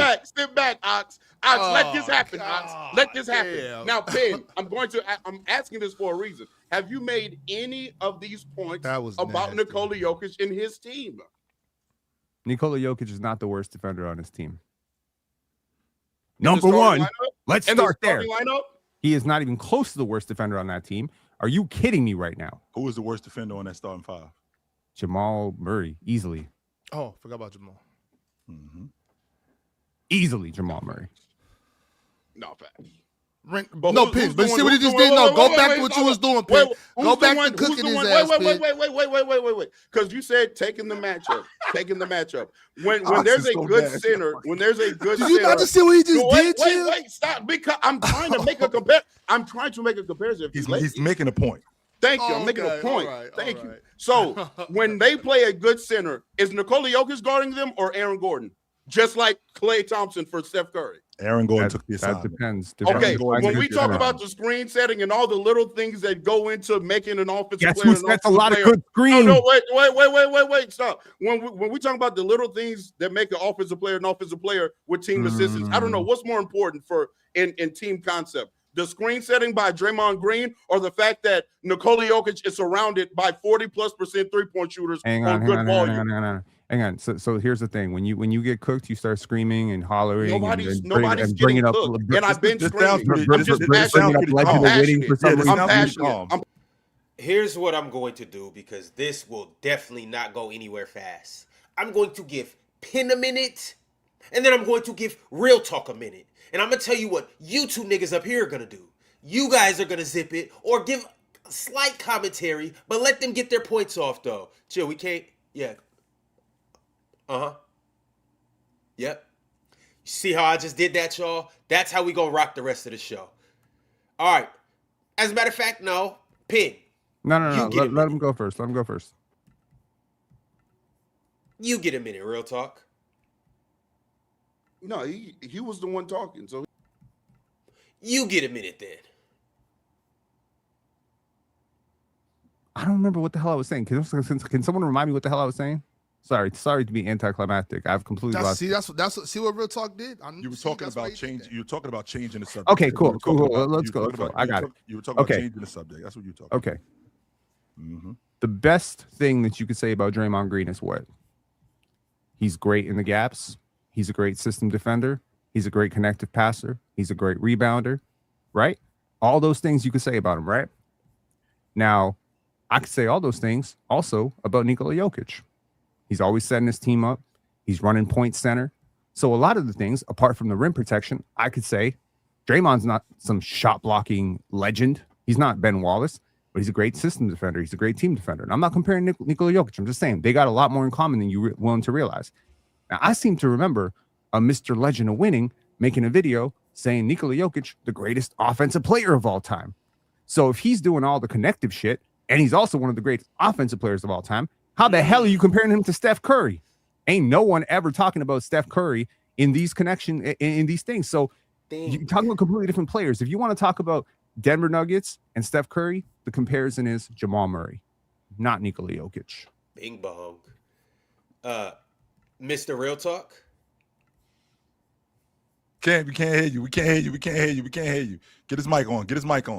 Damn, you Hello? flustered? There you go. Now you hot. Now you hot. You rattled right now? Is it hot over there? I am. Now you I hot. know. I am flustered because I just heard a nigga say that Nikola Jokic and Draymond Green have more in common defensively than I think. I don't know what's going on right now. Hey, Ox, I don't know what kind of battery you putting this little nigga back, but now he just saying ridiculousness. But to the point, 2016, Steph Curry, again, is one of the best, if not the best, regular season offensive player we've ever seen. Ever. That is a fact. And the reason why is because he was the greatest shooter we've ever seen. He had the greatest pull-up shooting season we've ever seen. And again, he's the greatest off-ball player we've ever seen. The reason why Draymond Green was optimized isn't just because he was out there playing with a shooter or two shooters. He's out there playing with the greatest shooter of all time that particular season.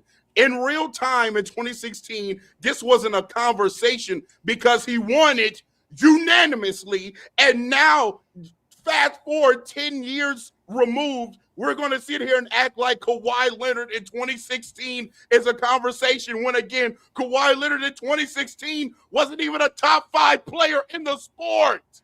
Can we move on? Please. He wasn't better than Steph. He wasn't better than Bron. He wasn't better than KD. He wasn't better than AD. He wasn't better than Chris Paul. He wasn't better than James Harden. Arguably better than Russell Westbrook. He's getting to 6, 7, 8 territory, yet we're comparing him to Steph Curry. All right. Real Talk's time is up. Pin, you now get a chance to rebuttal and put him back on that rotisserie that he was on beforehand. Yeah, you want to talk about, Nikola Jokic is this and Nikola Jokic is that. I think we can all agree that rebounding is an important thing in defense. We can all agree that steals are important. At least a lot of people, when I was coming up, thought steals were important. Maybe Real Talk doesn't. Draymond Green and Nikola Jokic, 2016 to today, same number of steals. Same number of steals per game. Draymond Green, Nikola Jokic. Jokic grabbing way more rebounds, too. Are they both point centers? Yes, they are. Do they both set amazing screens? Are they great dribble handoff guys? Are they great passers? Yes, they are. One of these guys is considered a great defender. The other one is considered a pylon. Why? Because Draymond Green is a way better defender. But let's not act like their roles are not very similar in terms of what they're supposed to do defensively. Draymond Green, of course, the point of attack, the rim protection, all of it. Yes, Draymond is freaking way better. But the whole point here was functional role. And my point is Kawhi Leonard didn't have anyone on his team that could assemble the type of supporting cast that Steph did. Everything in Golden State was optimized to save Curry's legs for offense, and that meant he took a very lesser role on defense. Nikola Jokic is not taking that lesser role on defense. He is not taking that role that Steph Curry got to take. He's contributing a lot defensively. I don't think you can ever put Nikola Jokic and Steph Curry in the same conversations ever. Anything else? So then he came up here and said that dumb shit again. Okay, now look, trying to equivalate Nikola Jokic and Draymond Green defensively is quite literally, chat, one of the worst takes in PC history. This is an historic moment. Please write this down. Bookmark it. Make sure you have the timestamp so you can come back again when you need a fucking laugh because somebody up here compared Nikola Jokic to Draymond Green on defense. Timestamp it right now, please. That's number one. Number two, again, I'm going to keep reiterating. Matter of fact, he brought up steals. Let's talk about the steals real quick because all of a sudden steals is defense. Hey, chat, guess who led the league in steals in 2016? Curry. Steph Curry. So I guess now, if we're saying steals matter, if steals matter, if steals matter, then Steph Curry was a good defender. With that logic, Steph Curry was out there playing defense and was clearly the best offensive player in the sport. So what the fuck are we even talking about?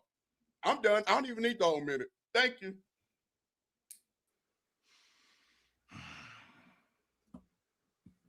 Can't hear you. Pin, you have one more minute if you want it. There you hot. You saying if you want it, like you're asking if I just want to quit. Look, man, we all watch the games. We understand what Steph's role was in that defense. He was not even close to one of the best defenders. Everything around him, once again, was creating the system that was creating the transition, which was creating the playmaking. Everything around him was optimized for him. Everything around him also was not being properly credited. I don't think Draymond got proper credit for the role that he played for that team. I don't think Clay got the proper credit. I don't think Andre Iguodala got the proper credit. But when we got to the finals, we saw who was who because he didn't win finals MVP. And the way that you are describing this player, putting him in Michael Jordan, Kobe Bryant, greatest player of all time type of conversations, ain't none of those players ever not been the best player on their team in a series ever. You never had a series in the finals where it was even debatable between Jordan and Pippen. You've never had that. You've never had a series in the finals where, Kawhi Leonard in his prime was not the clearly best player, even when he played with great players. So we're not gonna talk like Steph Curry wasn't at least partially a product of that system, and that system wasn't designed to make him look the way that he looked. It's just a narrative bias at this point. Steph Curry, 2016, unquestionable. My argument was never that Steph was not the best player. My argument is Kawhi's a lot closer to that level than you think he is. That's it. All right, that was great. I think we can move on, right? Yeah, we can move on. You guys on. are done cooking each other?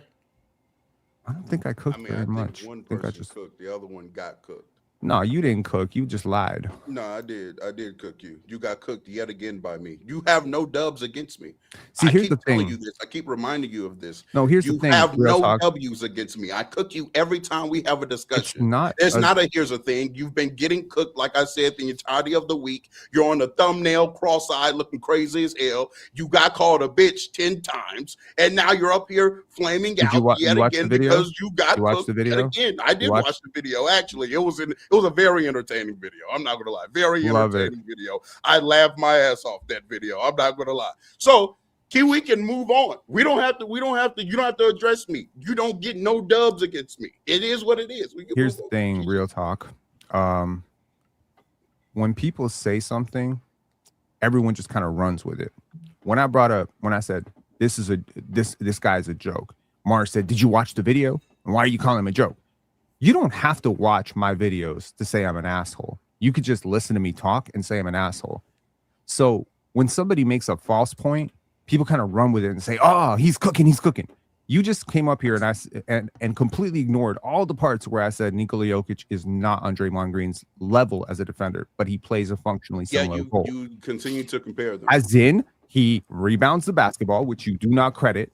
We just had a segment about 20 and 10. Nikola Jokic basically 20 and 10 in his sleep, but you don't care about it, right? Now context matters. It still doesn't bring him anywhere close to Draymond Green as a defensive player, nor do they even do the same roles. Because Draymond Green, they use Draymond as a switchable defender. Did I say he was close? Did I say he was close? Then why are you saying I said he was close? Why are you comparing them in the first place? You lying. Why are you comparing them in the first place? You are a liar. What we got, Ron? Comparing them in the first what we got, Ron? You lying. What's next, Ron? You lying. All right, fellas. By the way, they use Draymond as a switchable defender. Is Nikola Jokic switching out repeatedly on people? No, he is repeatedly. He's not good at it. He does it. Repeatedly. No, he switches out. No, he's not doing that. Again, you are dragging a conversation to a place that no one brought it. I said he set screens. He runs the point. That's defense. Setting screens is defense. You were comparing. As you were saying, Ron. Why are you bringing up setting Ron? screens? As you were saying, Ron. We're talking about role. Fellas, we're about to talk about these super chats. Chill is right. We can't keep doing this petty stuff, fellas. We are the panel. We work with each other every day. We gotta be, friends, and that's why. No, we don't. But we gotta know when to move on. As you were saying, no, chill. We gotta be friends, and that's why I'm going to buy you two exclusive tickets to Cancun. You guys will be rooming together, and this will be a time for you guys to debrief. And I'll see if I can get another guy there too, but he'll probably need his own room. But you guys can all work things out, talk things through. But anyways, we have super chats, so let me go ahead and get into them. If you've watched the video and you're still watching currently, like the video.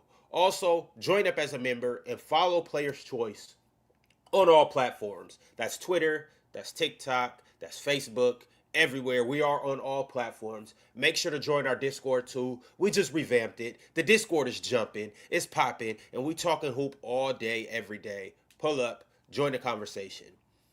PB7 sent through a $9.99 super chat and said, man, Kawhi might be one of the most underrated players ever. Kawhi was almost 50-40-90 that season, being by far the best defender in the league. Kawhi is one of them ones. The gap wasn't that huge. He was almost 50-40-90 that year, but he was not by far the best defender in the league. No, he wasn't. Like, he didn't clear Draymond Green. No, he did not. No. He was not by far. That's just not true. Who was the second best defender on his team? Kawhi Joe? by far was the best defender. Who was the second best defender on his team, Joe? In San Antonio? Mm-hmm. Let's see. We had LaMarcus Aldridge. We had him. We had probably Gasol. Ginobili was still on the crew. Duncan was already over at that point. In 16, actually, Duncan was still there. He was just over. It was probably LaMarcus Aldridge in 2016. Was LaMarcus Aldridge even remotely close to Klay Thompson as a defender? He was a good defender. I asked, was he remotely close to Klay Thompson as a defender? Yes, because he was a good defender. You think so? Yeah. Cool. Matter of fact, wait, was Danny on that team? Danny Green was on that. Oh, team. Danny Green's I would have said Danny Green, but yeah. Danny I Green. didn't know he was still there. Yeah, I didn't. I wasn't sure if he was still there. 36-year-old Pau Gasol. He didn't leave the Rockets. He left with Kawhi. Yeah, he left with Kawhi. Danny was compare there. that to Andre Iguodala. Okay. Compare that to dudes like Andre Iguodala, Harrison Barnes. Yeah, we know Steph had more defensive support. We know that. He was still a better player. Shit, and offensive support. If we swap teams and swap stars, would the Golden State Warriors still be a? That's not how basketball works. I mean, it's literally how basketball works. No, basketball works. You have to form a team around your best player and their strengths and weaknesses. That's what Golden State did. So why would I then take them off a team that didn't construct a roster around them? Once again, that's not how basketball works. Again, you can keep saying that's not how basketball works, but literally that is how basketball works, and it assumes that every single team is optimized to their star player. And I'm arguing that. Real talk, are you saying that Steph Curry is not portable? He is, because they would still be the best offense in the league because of Steph Curry. So I think that Spurs team would still be really good with Steph Curry. Like if you put Steph on, I do it. They would still be nasty. Honestly, for you, this is a good question. Steph Curry, LaMarcus Aldridge, Pau Gasol, Danny Green, Manu Ginobili. That's a 73 win team. That's a squad. 73. I don't think they win 73, but that's a squad. I'm not gonna pretend like that team is. Would they win 67? I don't know how many games they win. I know that's a hell of a team, though. Flip it to. Well, their defense takes a significant dip. It does. But they're still a really good basketball team. But let me ask you this. Sean If you Livingston put at the 1. Sean Livingston at the 1. Klay Thompson. They're at the not 2. winning 73 games. If you put Kawhi over there, Kawhi they don't Leonard win at the 73 3. games. No, they're not winning 73 games. but win they're that- still a but they very win very that- good basketball But team. they win that final series. I don't know if they make it to the finals. They I'm not win in- sure. they but win I in that will say final. I will say They're going to this. be big Draymond LeBron now. and Okay. Draymond and Kawhi Because like together? to real talk Oh, man. to real talk's point, those teams were built for specific reasons. I would say that if you put Steph over there with the Spurs, they take a drop on defense. They're still a really good team. I think if you put them over there if you put Kawhi over there with the Warriors, they take a drop. They probably take a bigger drop if you put Kawhi with the Warriors than the Spurs do if you put Steph over there. I don't Because know, just bro. well, They it's still just because got- the way they the still teams got are. Ig and Leandro Barbosa. They do, And but they they still never. got But you got forward, to bro. see Steve Kerr's offense. But you can't too, though. you can't do it the same move way it though. without the ball. They move. No, you can't do it the same way. But like, I think Steph Kawhi's made a four, sniper. Steph, And we still got Klay. Steph made 400 threes, right? You can't Kawhi can't come over there in the way that team is constructed. The way that team is constructed, Kawhi can't make up for that offense, what they lose on the offense. He can't make up for that gap just because the way the team is constructed. It can't happen. Yeah, but now they still if they Clay still have maybe one of the Clay best can pick it offenses up in a the little league. bit. Chill. Well, it's not necessarily about that, impartial though. person It's- up here. I think Chill's pretty impartial. 'Cause Well, he don't- he don't I seem to be- think I'm being very impartial right here. I think I'm No, telling you. you definitely I don't. are. Chill, And I WU. don't think that because Kawhi is more of an ISO scorer as opposed to Steph Curry. But Ox, think And, of- and think I of- don't think of- think think about what I'm he fills describing in. I here. don't think he fills in for Steph in that offense. Whereas Steph over there with the Spurs, he's still damn near make 360, Ox, 350 you threes over love there. Scotty Everybody Pippen, up you here love is OG impartial. Anunoby, you love all these guys, right? Everybody up Imagine here. what I am explaining to you. Imagine Andre Iguodala, Klay Thompson. Just think about defense. The Think about defense gets Now, better, none but of you these have to guys, score the ball. none of these guys are bad be able to offensive score. players. None of these guys are bad offensive players. They'll be able to But if- score, but not like imagine Andre what. Iguodala. Yo, It's different though, Ron. It's different. Stop, You can't take Steph Curry off of this team and think that the It's offense not- is. But I'm saying I'm not comparing what the offense is going to be or what it Right. was. Oh, it's still I'm- gonna I'm be a talking decent about- offense, I'm yeah. talking about what Yeah. it's going to be beyond decent. You have Yeah. 4 Absolutely. all-star level players. And I'm like, you still got Leandro Barbosa. Like that squad was fire. Sean It was, Livingston still, absolutely was. You still got Sean Livingston still. Like, that team will be crazy. But You're going to start. I think it will still be a great team. You're going to start Sean Livingston and Draymond no, Green. I'm starting What's Andre one? Iguodala at point guard, and it's up. yeah, I would start Andre it is Iguodala up. at point guard. I would You got start Andre, Clay. Like, I don't think Kawhi, I remember how Klay, good Kawhi, 2016 Andre Iguodala is, and he was Draymond, downplayed due to who they all had. No, around him. I'm very high on Andre Iguodala. Andre Iguodala In is 16, a great who do they player. got? They got Bogut or Zaza. Zaza. They got They got Bogut in Zaza. 16, but he got hurt. Right. So Ron. To all y'all, previously. I still think both of these teams are top tier teams, but I think both of them are a little worse. I think so. Okay. So if we have the Warriors here and the Spurs here, if you switch Steph and Kawhi, Leonard. then they drop here and they drop about here. I think they kind of even out a little bit. I think the Warriors Spurs. are way better. Way. Is it the better. two? Is it And the I'm- two-way thing? Is that what it is? I'm Chill. I You wanna cannot take score it far, on that but I'm gonna team. be cool. The offense is score on that team. the offense is designed for Steph Curry. Is what I'm saying. I mean, But Ox, the though, offense can be doesn't the redesigned. coach When have to Steph didn't coach? play, they still won playoff games. Yeah, we're talking about Yo, Steve Kerr, and I don't got Steve Kerr like y'all do. Okay, hold on. Mike Brown was over there. They won. Okay, in Yeah, the first, and that's why that defense is going to be fire. chill. So sorry, Ox. In the first 2 playoff series that season, they won those 2 series pretty handily, and Steph played 4 total games in both series.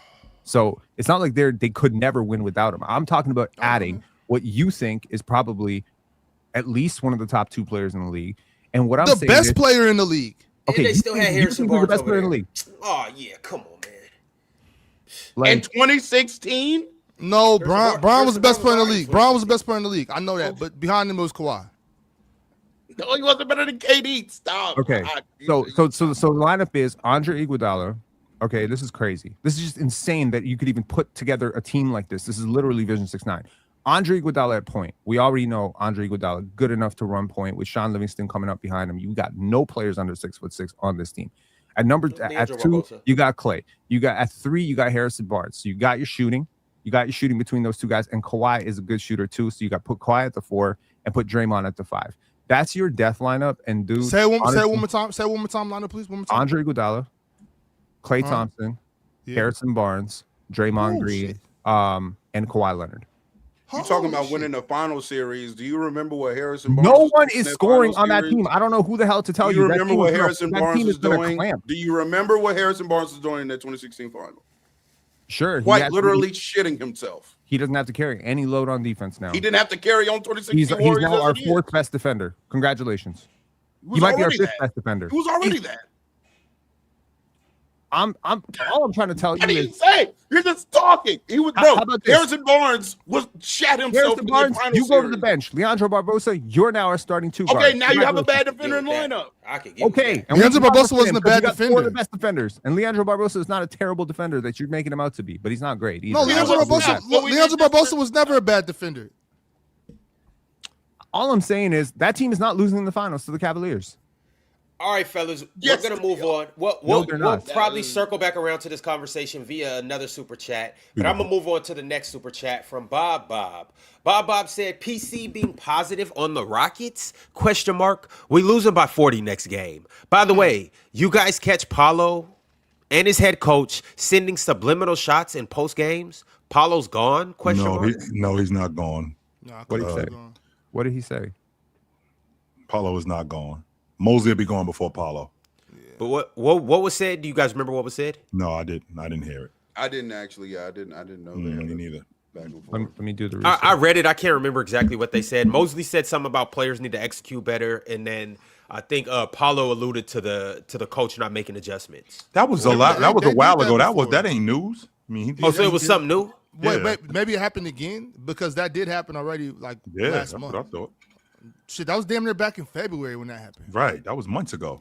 Then something else happened. It was something that just happened recently, like last week. I could see that. All right, Tupac Westside sent through a $4.99 super chat and said, Ron, stop encouraging this. You are part of the problem. No, you're not part of the problem, Ron. You are the problem. I don't know what you guys are talking about. I don't even know what I'm encouraging. Oh, man, my job is to pass you guys the ball. Hey, you know what Ron is? What y'all do? Ron is this right here. This is Ron. 100% of the time, this is Ron.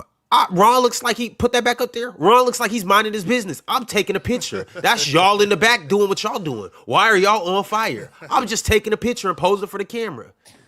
Ron be like, yo, I don't want y'all to light a fire, but here's some matches, here's some kerosene, here's some gasoline, here's some wood, here's a book on how to light fires.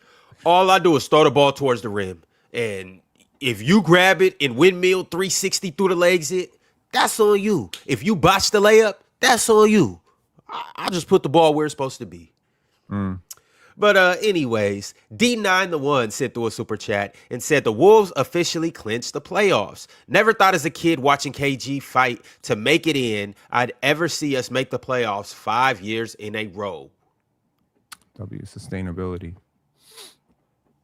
Still think they're a sneaky title contender. Yeah. Shout out to you guys for making the playoffs, but it'll be over sooner than later. But shout out to the Timberwolves, though. All right. Hey, I'll be here to do this. I'm not betting on a not healthy team. I'm not doing. No, when they're healthy, I'll be here to do this. I'm saying we're never going to know if they're just because Ant is on the court doesn't mean he's healthy. It just means he's on the court. Okay, so you don't believe in him then, because you don't know if they're healthy. No, I do if he's healthy. But you don't know if he's healthy. You just told me, so you don't believe in him then. But hurt? No. All right. Shout out to the Wolves though. Brunson Betta said, Ron, Ox, I want to agree, but I was loud snoring on those Bradley Beal 30 points per game seasons. Empty buckets on trash teams. Anything Cam Thomas too. Low-key Trae Young too. Those are very different classes of players. Empty buckets if you don't have a good enough team to win.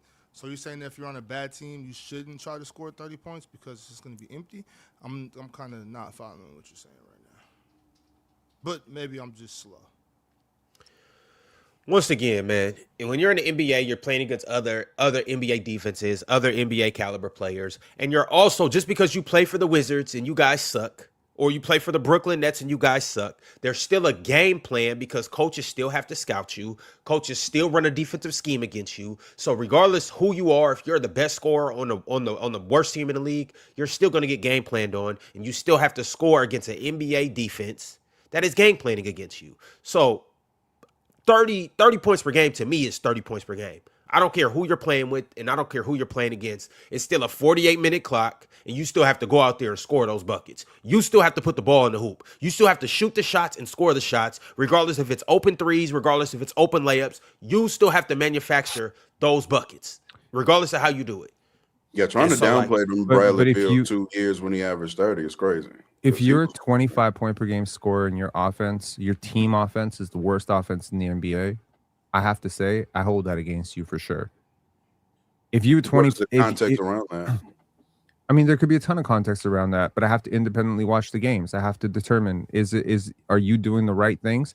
Like I remember Eddie Curry being compared to Shaquille O'Neal because he was quote unquote a occasionally 20 and 10 guy, and he kind of looked like him.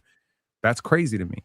Teams didn't guard Eddie Curry like that. They didn't react to Curry like that. He couldn't pass like that. Shaq, what you do to bend defenses and what you do once you bend defenses is, to me, your scoring gravity. That's the power of your scoring.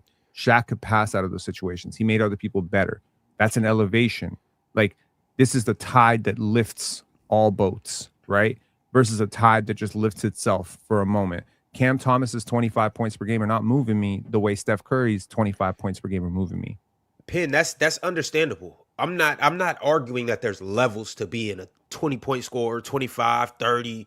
I'm not arguing that there's levels to it. All I'm saying is I'm not going to discredit you for scoring 20 points in the NBA or 25 points, or even especially not 30, because very few people can do that, and you did it. You guys might not like the process, but you got to respect it. 20, I can see Rasheed where you was a can bucket, kind of right? like start trying to discredit, but like when you average 30 in the league, bro, it's I'm not. Rasheed Wallace was a bucket, right? He was. We all remember Rasheed Wallace being a bucket. Yeah. That dude was a problem. Every single time he get on the block, I see the second defender coming over. Would you believe me if I told you Rasheed Wallace averaged 14.4 points per game on his career? Well, that's his career. Let's talk about some of his best seasons. Okay. I know he never averaged 30. He probably never averaged over 25. You might be surprised to know that Rasheed Wallace actually averaged 20 points on the dot only once. Only once. And it was for a one-game sample for the Atlanta Hawks. Do you know that Rasheed Wallace, Mr. Bucket Rasheed Wallace, was averaging 19 points and 18 points on those Blazers teams while playing 38, 37 minutes? I mean, but that was like around that time where you consider the pace and all of that. Like, okay, still people that were scoring 19, 20 points were still viewed as really good scorers. This is the same time where guys were averaging 25, 26, 27. Allen Iverson. Yeah, there Kobe are. Bryant, Yes, I know that's the upper echelon. Yes, but the guys that were, because Darren Williams, I remember like Darren Williams and Carlos Boozer were usually somewhere around like 18, 19. And I was at that Darren Blazer Williams would be like series. 19 I was and 10, and yeah, like. And I was at that Blazer series in 2000 when they played the Lakers, and they couldn't do anything with him. Nothing. Mm-hmm. They couldn't do a thing with him. He was averaging, I want to say he was averaging close to 25 a game in that series. Absolutely. During that time. But here are the players who averaged more points than Rasheed Wallace that year. Allen Iverson, obviously. Over 30, by the way. Led the league in scoring. Jerry Stackhouse. Second leading scorer. Shaq. Okay, Kobe, the MVP of the league. Vince. Okay. Tracy, Chris, Paul. What Pierce, year is this? Anton 2000. Jameson. 2000. I'm talking 2001. So here's the question. You got Anton Jameson, played 82 games. He averaged 25 points per game that year. You have Rasheed Wallace. So Anton Jameson is 9th in the league in scoring, right? Rasheed Wallace is 29th in the league. And Rasheed averaging 19.2. Rasheed was an all-star. Anton Jameson was not an all-star. Pardon? He was still seen as a good scorer. No one is denying that he's not a good scorer. I'm saying the 29th best scorer in the league who is not a 20 and 10 guy, was not a 20 or 10 guy. So Rashid, infamously not the strongest rebounder, 7.8 rebounds per game, 19.2 points per game. And I'm trying to tell you, Rashid was so much better than Antawn Jamison. It's not even funny. Penn, and you're right, but that doesn't discredit the fact that Antawn Jamison was still one of the best scorers in the league, and the fact that he still was able to get you 20 points a night. That's the only point that I'm making, especially in the 2000s. But I'm trying to tell you, it's empty calories. Yeah, I mean, we're just gonna agree to disagree on this. I don't think if you could go out night in and night out and average 25 score, right? If you're we yes, but that that doesn't take away from who Antawn is better than the guy who's averaging 25 at the thing that he's averaging 25, and that's what I'm trying to tell you. Yeah, I get that, but I'm saying like that still doesn't discredit Bradley Beal for averaging 30 because there were better scorers in the league. It doesn't. Like, hey, look. I'm a millionaire. Oh yeah, this nigga over there makes $50 million a year, but hey, I'm still a millionaire though. Mhm. He's richer, but we're still both millionaires. Sharif Abdur-Rahim. What are we arguing though? Are we arguing that? I don't even know really. Yeah, what I'm trying to argue right now is that when we see big point numbers next to a player, or big rebound numbers, or big assist numbers, especially today in the game of fantasy sports and sports betting apps, we assume that this player whose over under is 26 is better than this player whose over under is 19 or 20 or 21. And I don't think that's necessarily even the case when it comes to scoring, because Steph Curry averaged 25 points per game. And I guarantee you, if he really wanted to be selfish that year with the way he was shooting, he could have averaged 33, 34, 35, 38. I really don't know. I don't know what the cap is. But if he wants to chase it, you can do that. But the point is, Steph Curry does not need to average 25 for the Warriors to be one of the greatest offenses of all time. Steve Nash does not need to average 20 for the Suns offense to be great. Jason Kidd is a great example of a guy who barely ever scored, had so many games in single digits, and yet his offenses were consistently amazing. His team now here's the difference though, the rim. Yeah, and that's a fair point. But so we clear, Steph averaged 30, and they were the greatest offense of all time. So if they were the greatest offense of all time, you take him off that offense and you put somebody on that offense that's averaging 25, they're still going to be one of the greatest offenses of all time. That's number one. Number two, take this Antawn Jamison who averaged 25 and put him on that team. Okay, so first and foremost, we're talking about two different bucket getters, and we're talking about getting these buckets in two different ways. We're not talking about the same bucket getter. Right, we're not talking about Steph, because there is no bucket getter like what Steph Curry was doing, and I know we got to move on. Facts. We could have had this conversation earlier, but I know we got to move on. Well, what about Jason Terry? Jason Terry averaged nearly 20. No, he's not the same bucket. He's not the same bucket getter. He doesn't do it in the same volume that Steph Curry does. He doesn't get the same shots that Steph Curry does. He doesn't get the same looks that Steph Curry does. Just because a guy is averaging 25 a game and another guy's averaging 25 a game, that does not mean that they're equal as scorers. However, when I talk about stats, when I talk about numbers, number one, I want to know how long you did this. So I'm not going to put a guy who averaged 13 rebounds up against a guy who averaged 12 rebounds for 2 years, as opposed to a guy who's done it for a longer period of time, done it at a higher level, done it against stiffer competition, and done it for a longer period of time. And when he did it, which was in the playoffs or in high-level situations. That's what I care about when I'm talking about a guy like John Stockton averaging these many assists for this long period of time and doing it in the playoffs and doing it against high levels of competition. If he did it for 2 or 3 seasons, that doesn't compare. Absolutely not. But if I got a 5-to-1 assist to turnover ratio and I've done it for 10 straight years, now we got to have a different conversation about who I am, as opposed to me only doing it for a year or 2 years. Now you're basically comparing me to Darren Williams as a distributor. You can't compare me to them dudes because they didn't do what I did for as long as I did. We gotta get to the next super chat. Okay. I know you want to respond, but we gotta. I got a great point, but okay.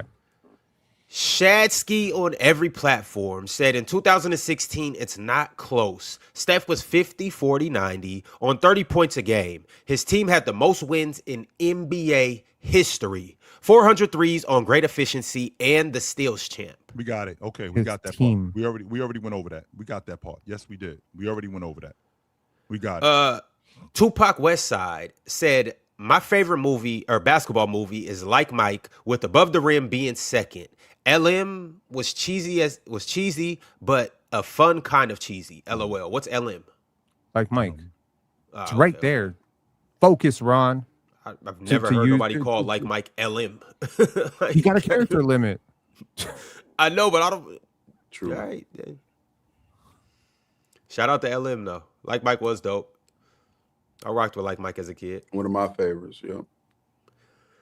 Shadsky on every platform said, "There's no point in Kawhi's career. He has been better than Steph. 2022 is greater than 2019." No, it ain't. No, No, it ain't. it's not. In fact, that was his worst season. That was his the year of all the championship runs. Nope, I ain't doing this with him. Nope, I'm not doing this with him. Talking That was about his it in worst conversation. regular season. Yes. Right. Playoffs too.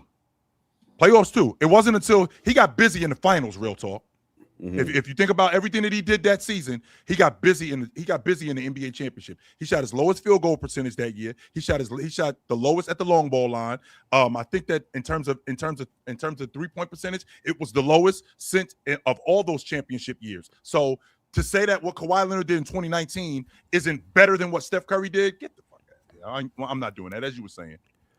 King Bo sent through $5 and said, "Ox is talking about the same KD who left us because the offense was bad. What is 2016 Kevin Durant doing with this Houston offense where no one can shoot?" Right. I still think he'd be so much better than this current KD because that KD could at least get to the rim a lot better. He was just a better athlete functionally.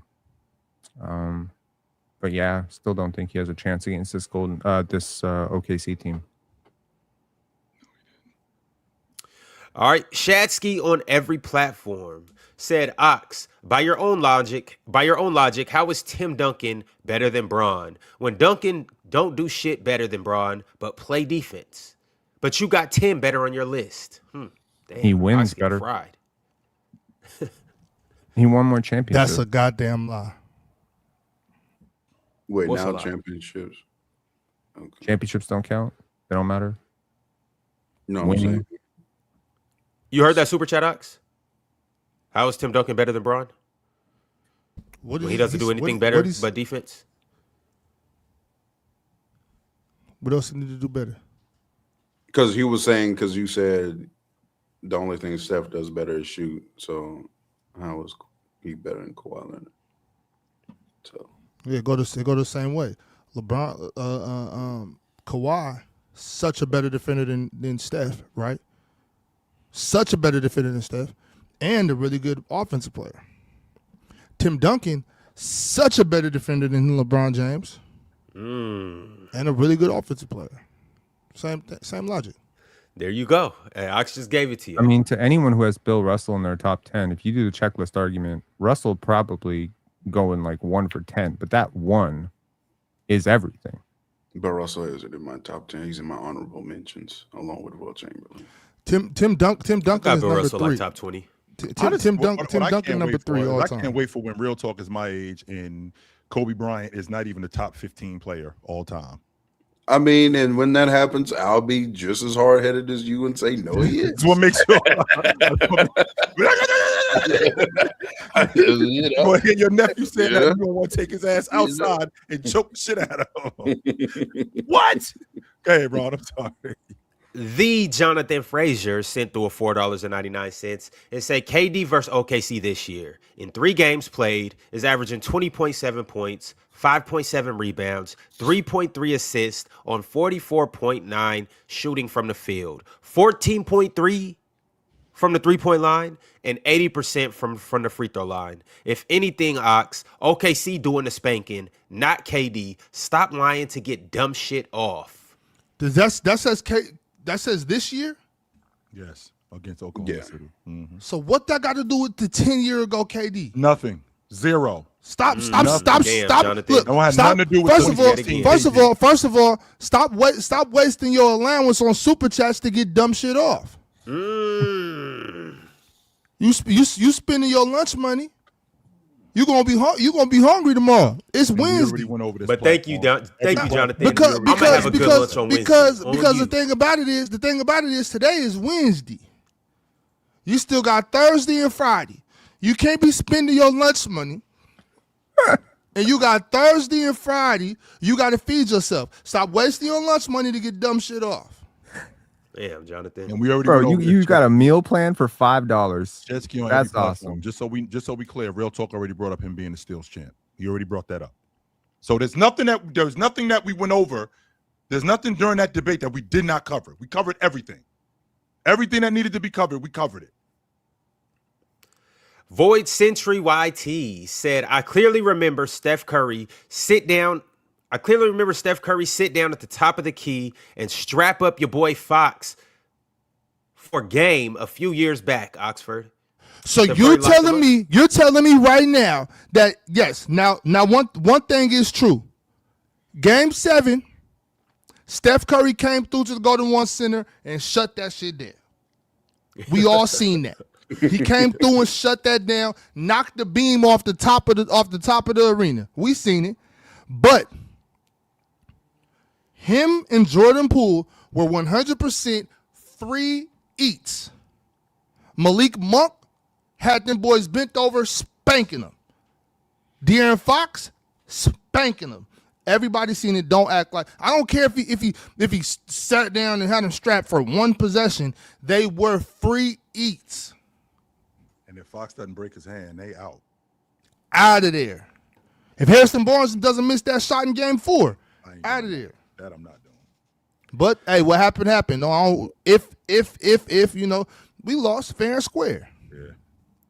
Artemis sent through another super chat and said, yeah, Steph's so bad that you didn't that's why you didn't put him in action every play, right, Ox? Since he's so free, you chatting because they stopped glazing Kawhi. What do you mean don't put him in action?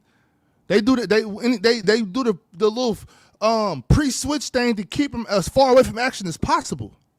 And y'all know that. Yeah, they hard hedge, and so he hedges hard. They do. They got all types of gimmicks, whether it's a hard hedge, whether it's a pre-switch, whether they just stick him in the corner and watch, or chill, whether they just keep him over there in the offensive end and play 5-on-4. They keep him out of there.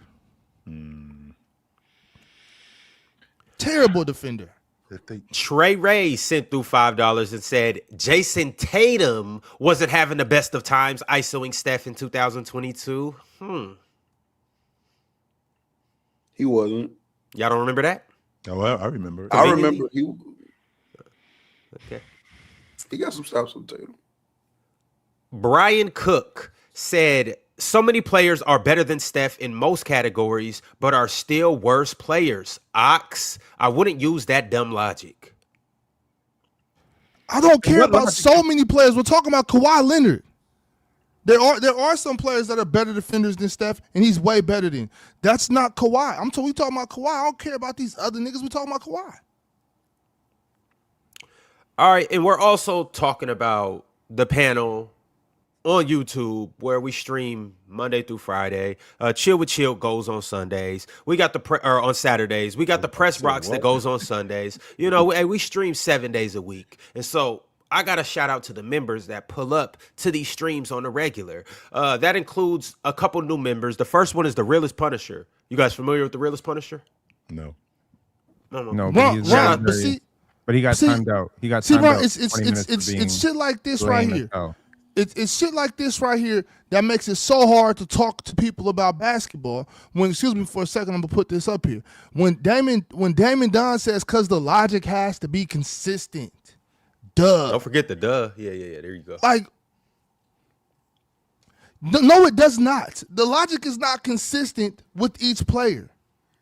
That's just not how that works, bro. That's not how that works. When you got one player that is so much better than another player at something, and then also really good at something else that the other player is better than them at, that puts them in a conversation. When you have another guy that's better than that same guy at something, but nowhere near as good at the other thing, they're no longer in this conversation. Logic, like basketball, is not consistent. Y'all want consistent logic for inconsistent things in different people. Did y'all ever take science class and learn about the scientific method and how you gotta do the experiment after all the hypothesis, all that shit? Like, come on, bro, be for real for it. Just 2 seconds, please. 2 seconds. Just be serious for 2 seconds. All right, or you guys could be unserious. Either way it goes, we won't judge you. Do what you feel is best. But shout out to another member on the channel, Savion825. Shout out to Savion. Appreciate you for joining up and becoming a member. Welcome to the family. 989 Michi said it's official. Cade Cunningham is playing tonight. That's major, news. y'all. That's what's up. That is good. That's news what's right up. there. Yes, sir. Shout out to K, man. Detroit ready to rock and roll. Salute Let's to do you. it. In rocking and rolling. Artemis sent through another $4.99 and said, Pin, stop the bullshit. Steph was the best player on the Warriors in 15. You say narrative bias and say dumb shit. Damn. Yeah, you said Steph was never the best player on the championship team when he was the best player in 2015. So was that one a narrative bias or was that dumb shit? Did I say he's never been the best player on a championship team? You did say that in Yeah. the championship series. You did. Do you want to take that back or? Okay. If I said that, I apologize. What I meant to say is he's never been better than Kawhi Leonard in the finals in his prime. He's never been better than 2019 22 Kawhi. finals is better than 19 in the finals. There's no Steph Curry finals that is better than 2019 22 Kawhi Leonard. finals, Steph is better than 19 finals. If you would have said the playoff run, I would have agreed with you. Okay, fine. But playoff the finals, playoff okay. run. Let's go playoff run. Playoff for playoff. If You see how I factor helped in- you? I helped you get a dub right there. You just gave me an assist. Yes, he did. Damn. Thank you. All right, y'all. Shadsky on every platform sent through another $4.99 and said, can we do the same shit with MJ? He had the best offense and defensive teams in the league, and we ain't penalized him. But now we doing it because it's Steph Curry. See, That's another different thing. Now, crazy. don't get me wrong. Steph Curry's offense has a lot to do with the reason why they got the best offense in the game. Absolutely, but they don't have the best. They never had the best defense because of Steph Curry. Michael Jordan was a pivotal part of the reason why they had some of the best defenses. Steph Curry is not. Is this the real AO podcast? For real? Is this the real one? Pretty sure. Yeah. All that money, and you sent a $1.99 super chat to your friends. Sheesh. Is that low down? Is that low down in the house? Apparently, I got to remember. Is it him? Or does Is it that low have down all those now? numbers at the end, or is it just if that's real, like, I mean, that's kind of, I mean, that's a major flex, man. And I appreciate what was it yesterday? He showed that little clip of Ox and me disagreeing and saying like everyone thinks he's a joke. That's cool, man. Hey, they said there's no such thing as bad publicity. I have to disagree respectfully, but it is what it is, man.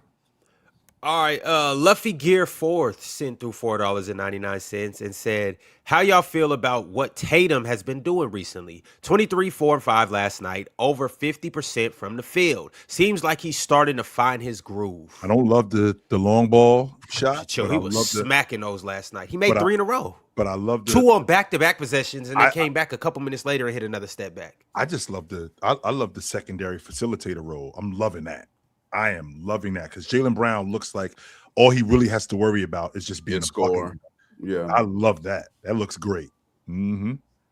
I didn't even think that Jason Tatum was going to come back in time enough to be like 70-80% of himself. It turns out, chill. Even He this does version look like of it. Tatum, He does even this look version of about Tatum is better than 75%. Jaylen Brown. I Shit is don't- crazy.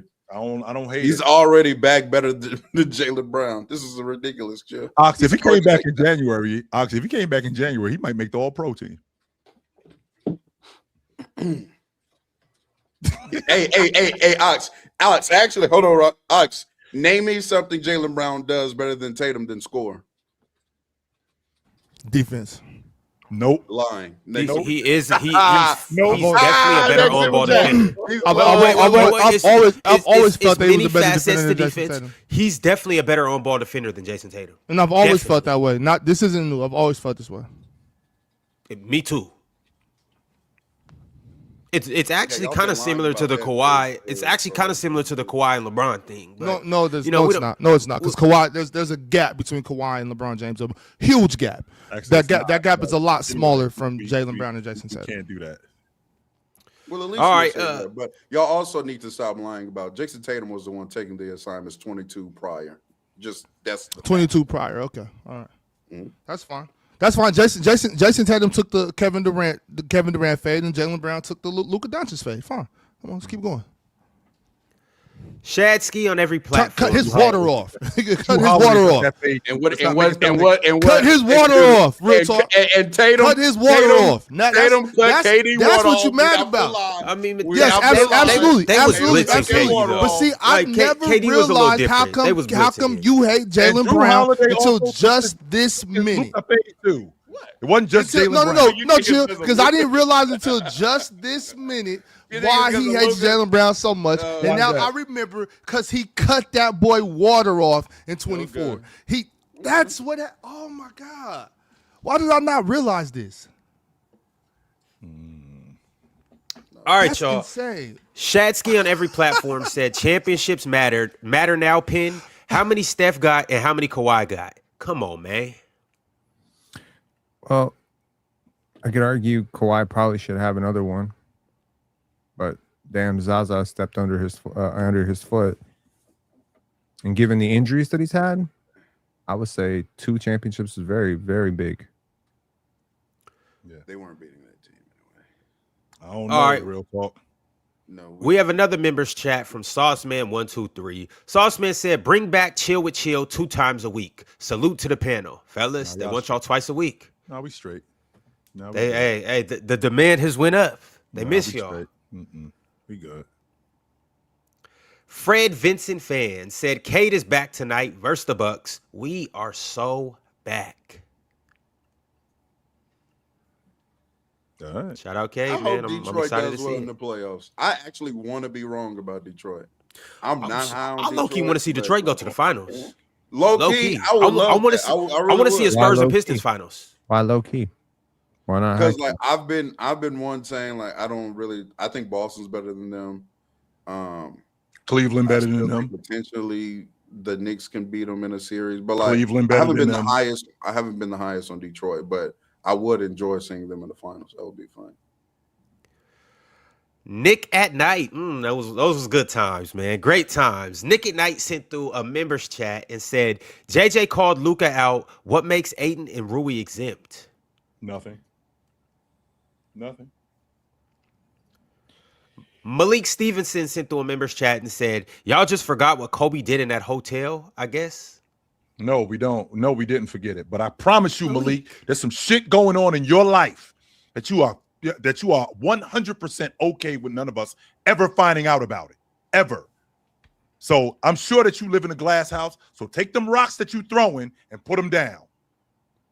Put them down Yeah. right now. Yeah, shout I out don't to like that shit. oiled up, I juicy, whatever the hell, FC Real Talk fan club. This is some parasocial crap. I don't know if you paying this dude, but shit, you getting packed up. Just got packed up for the next 30 minutes.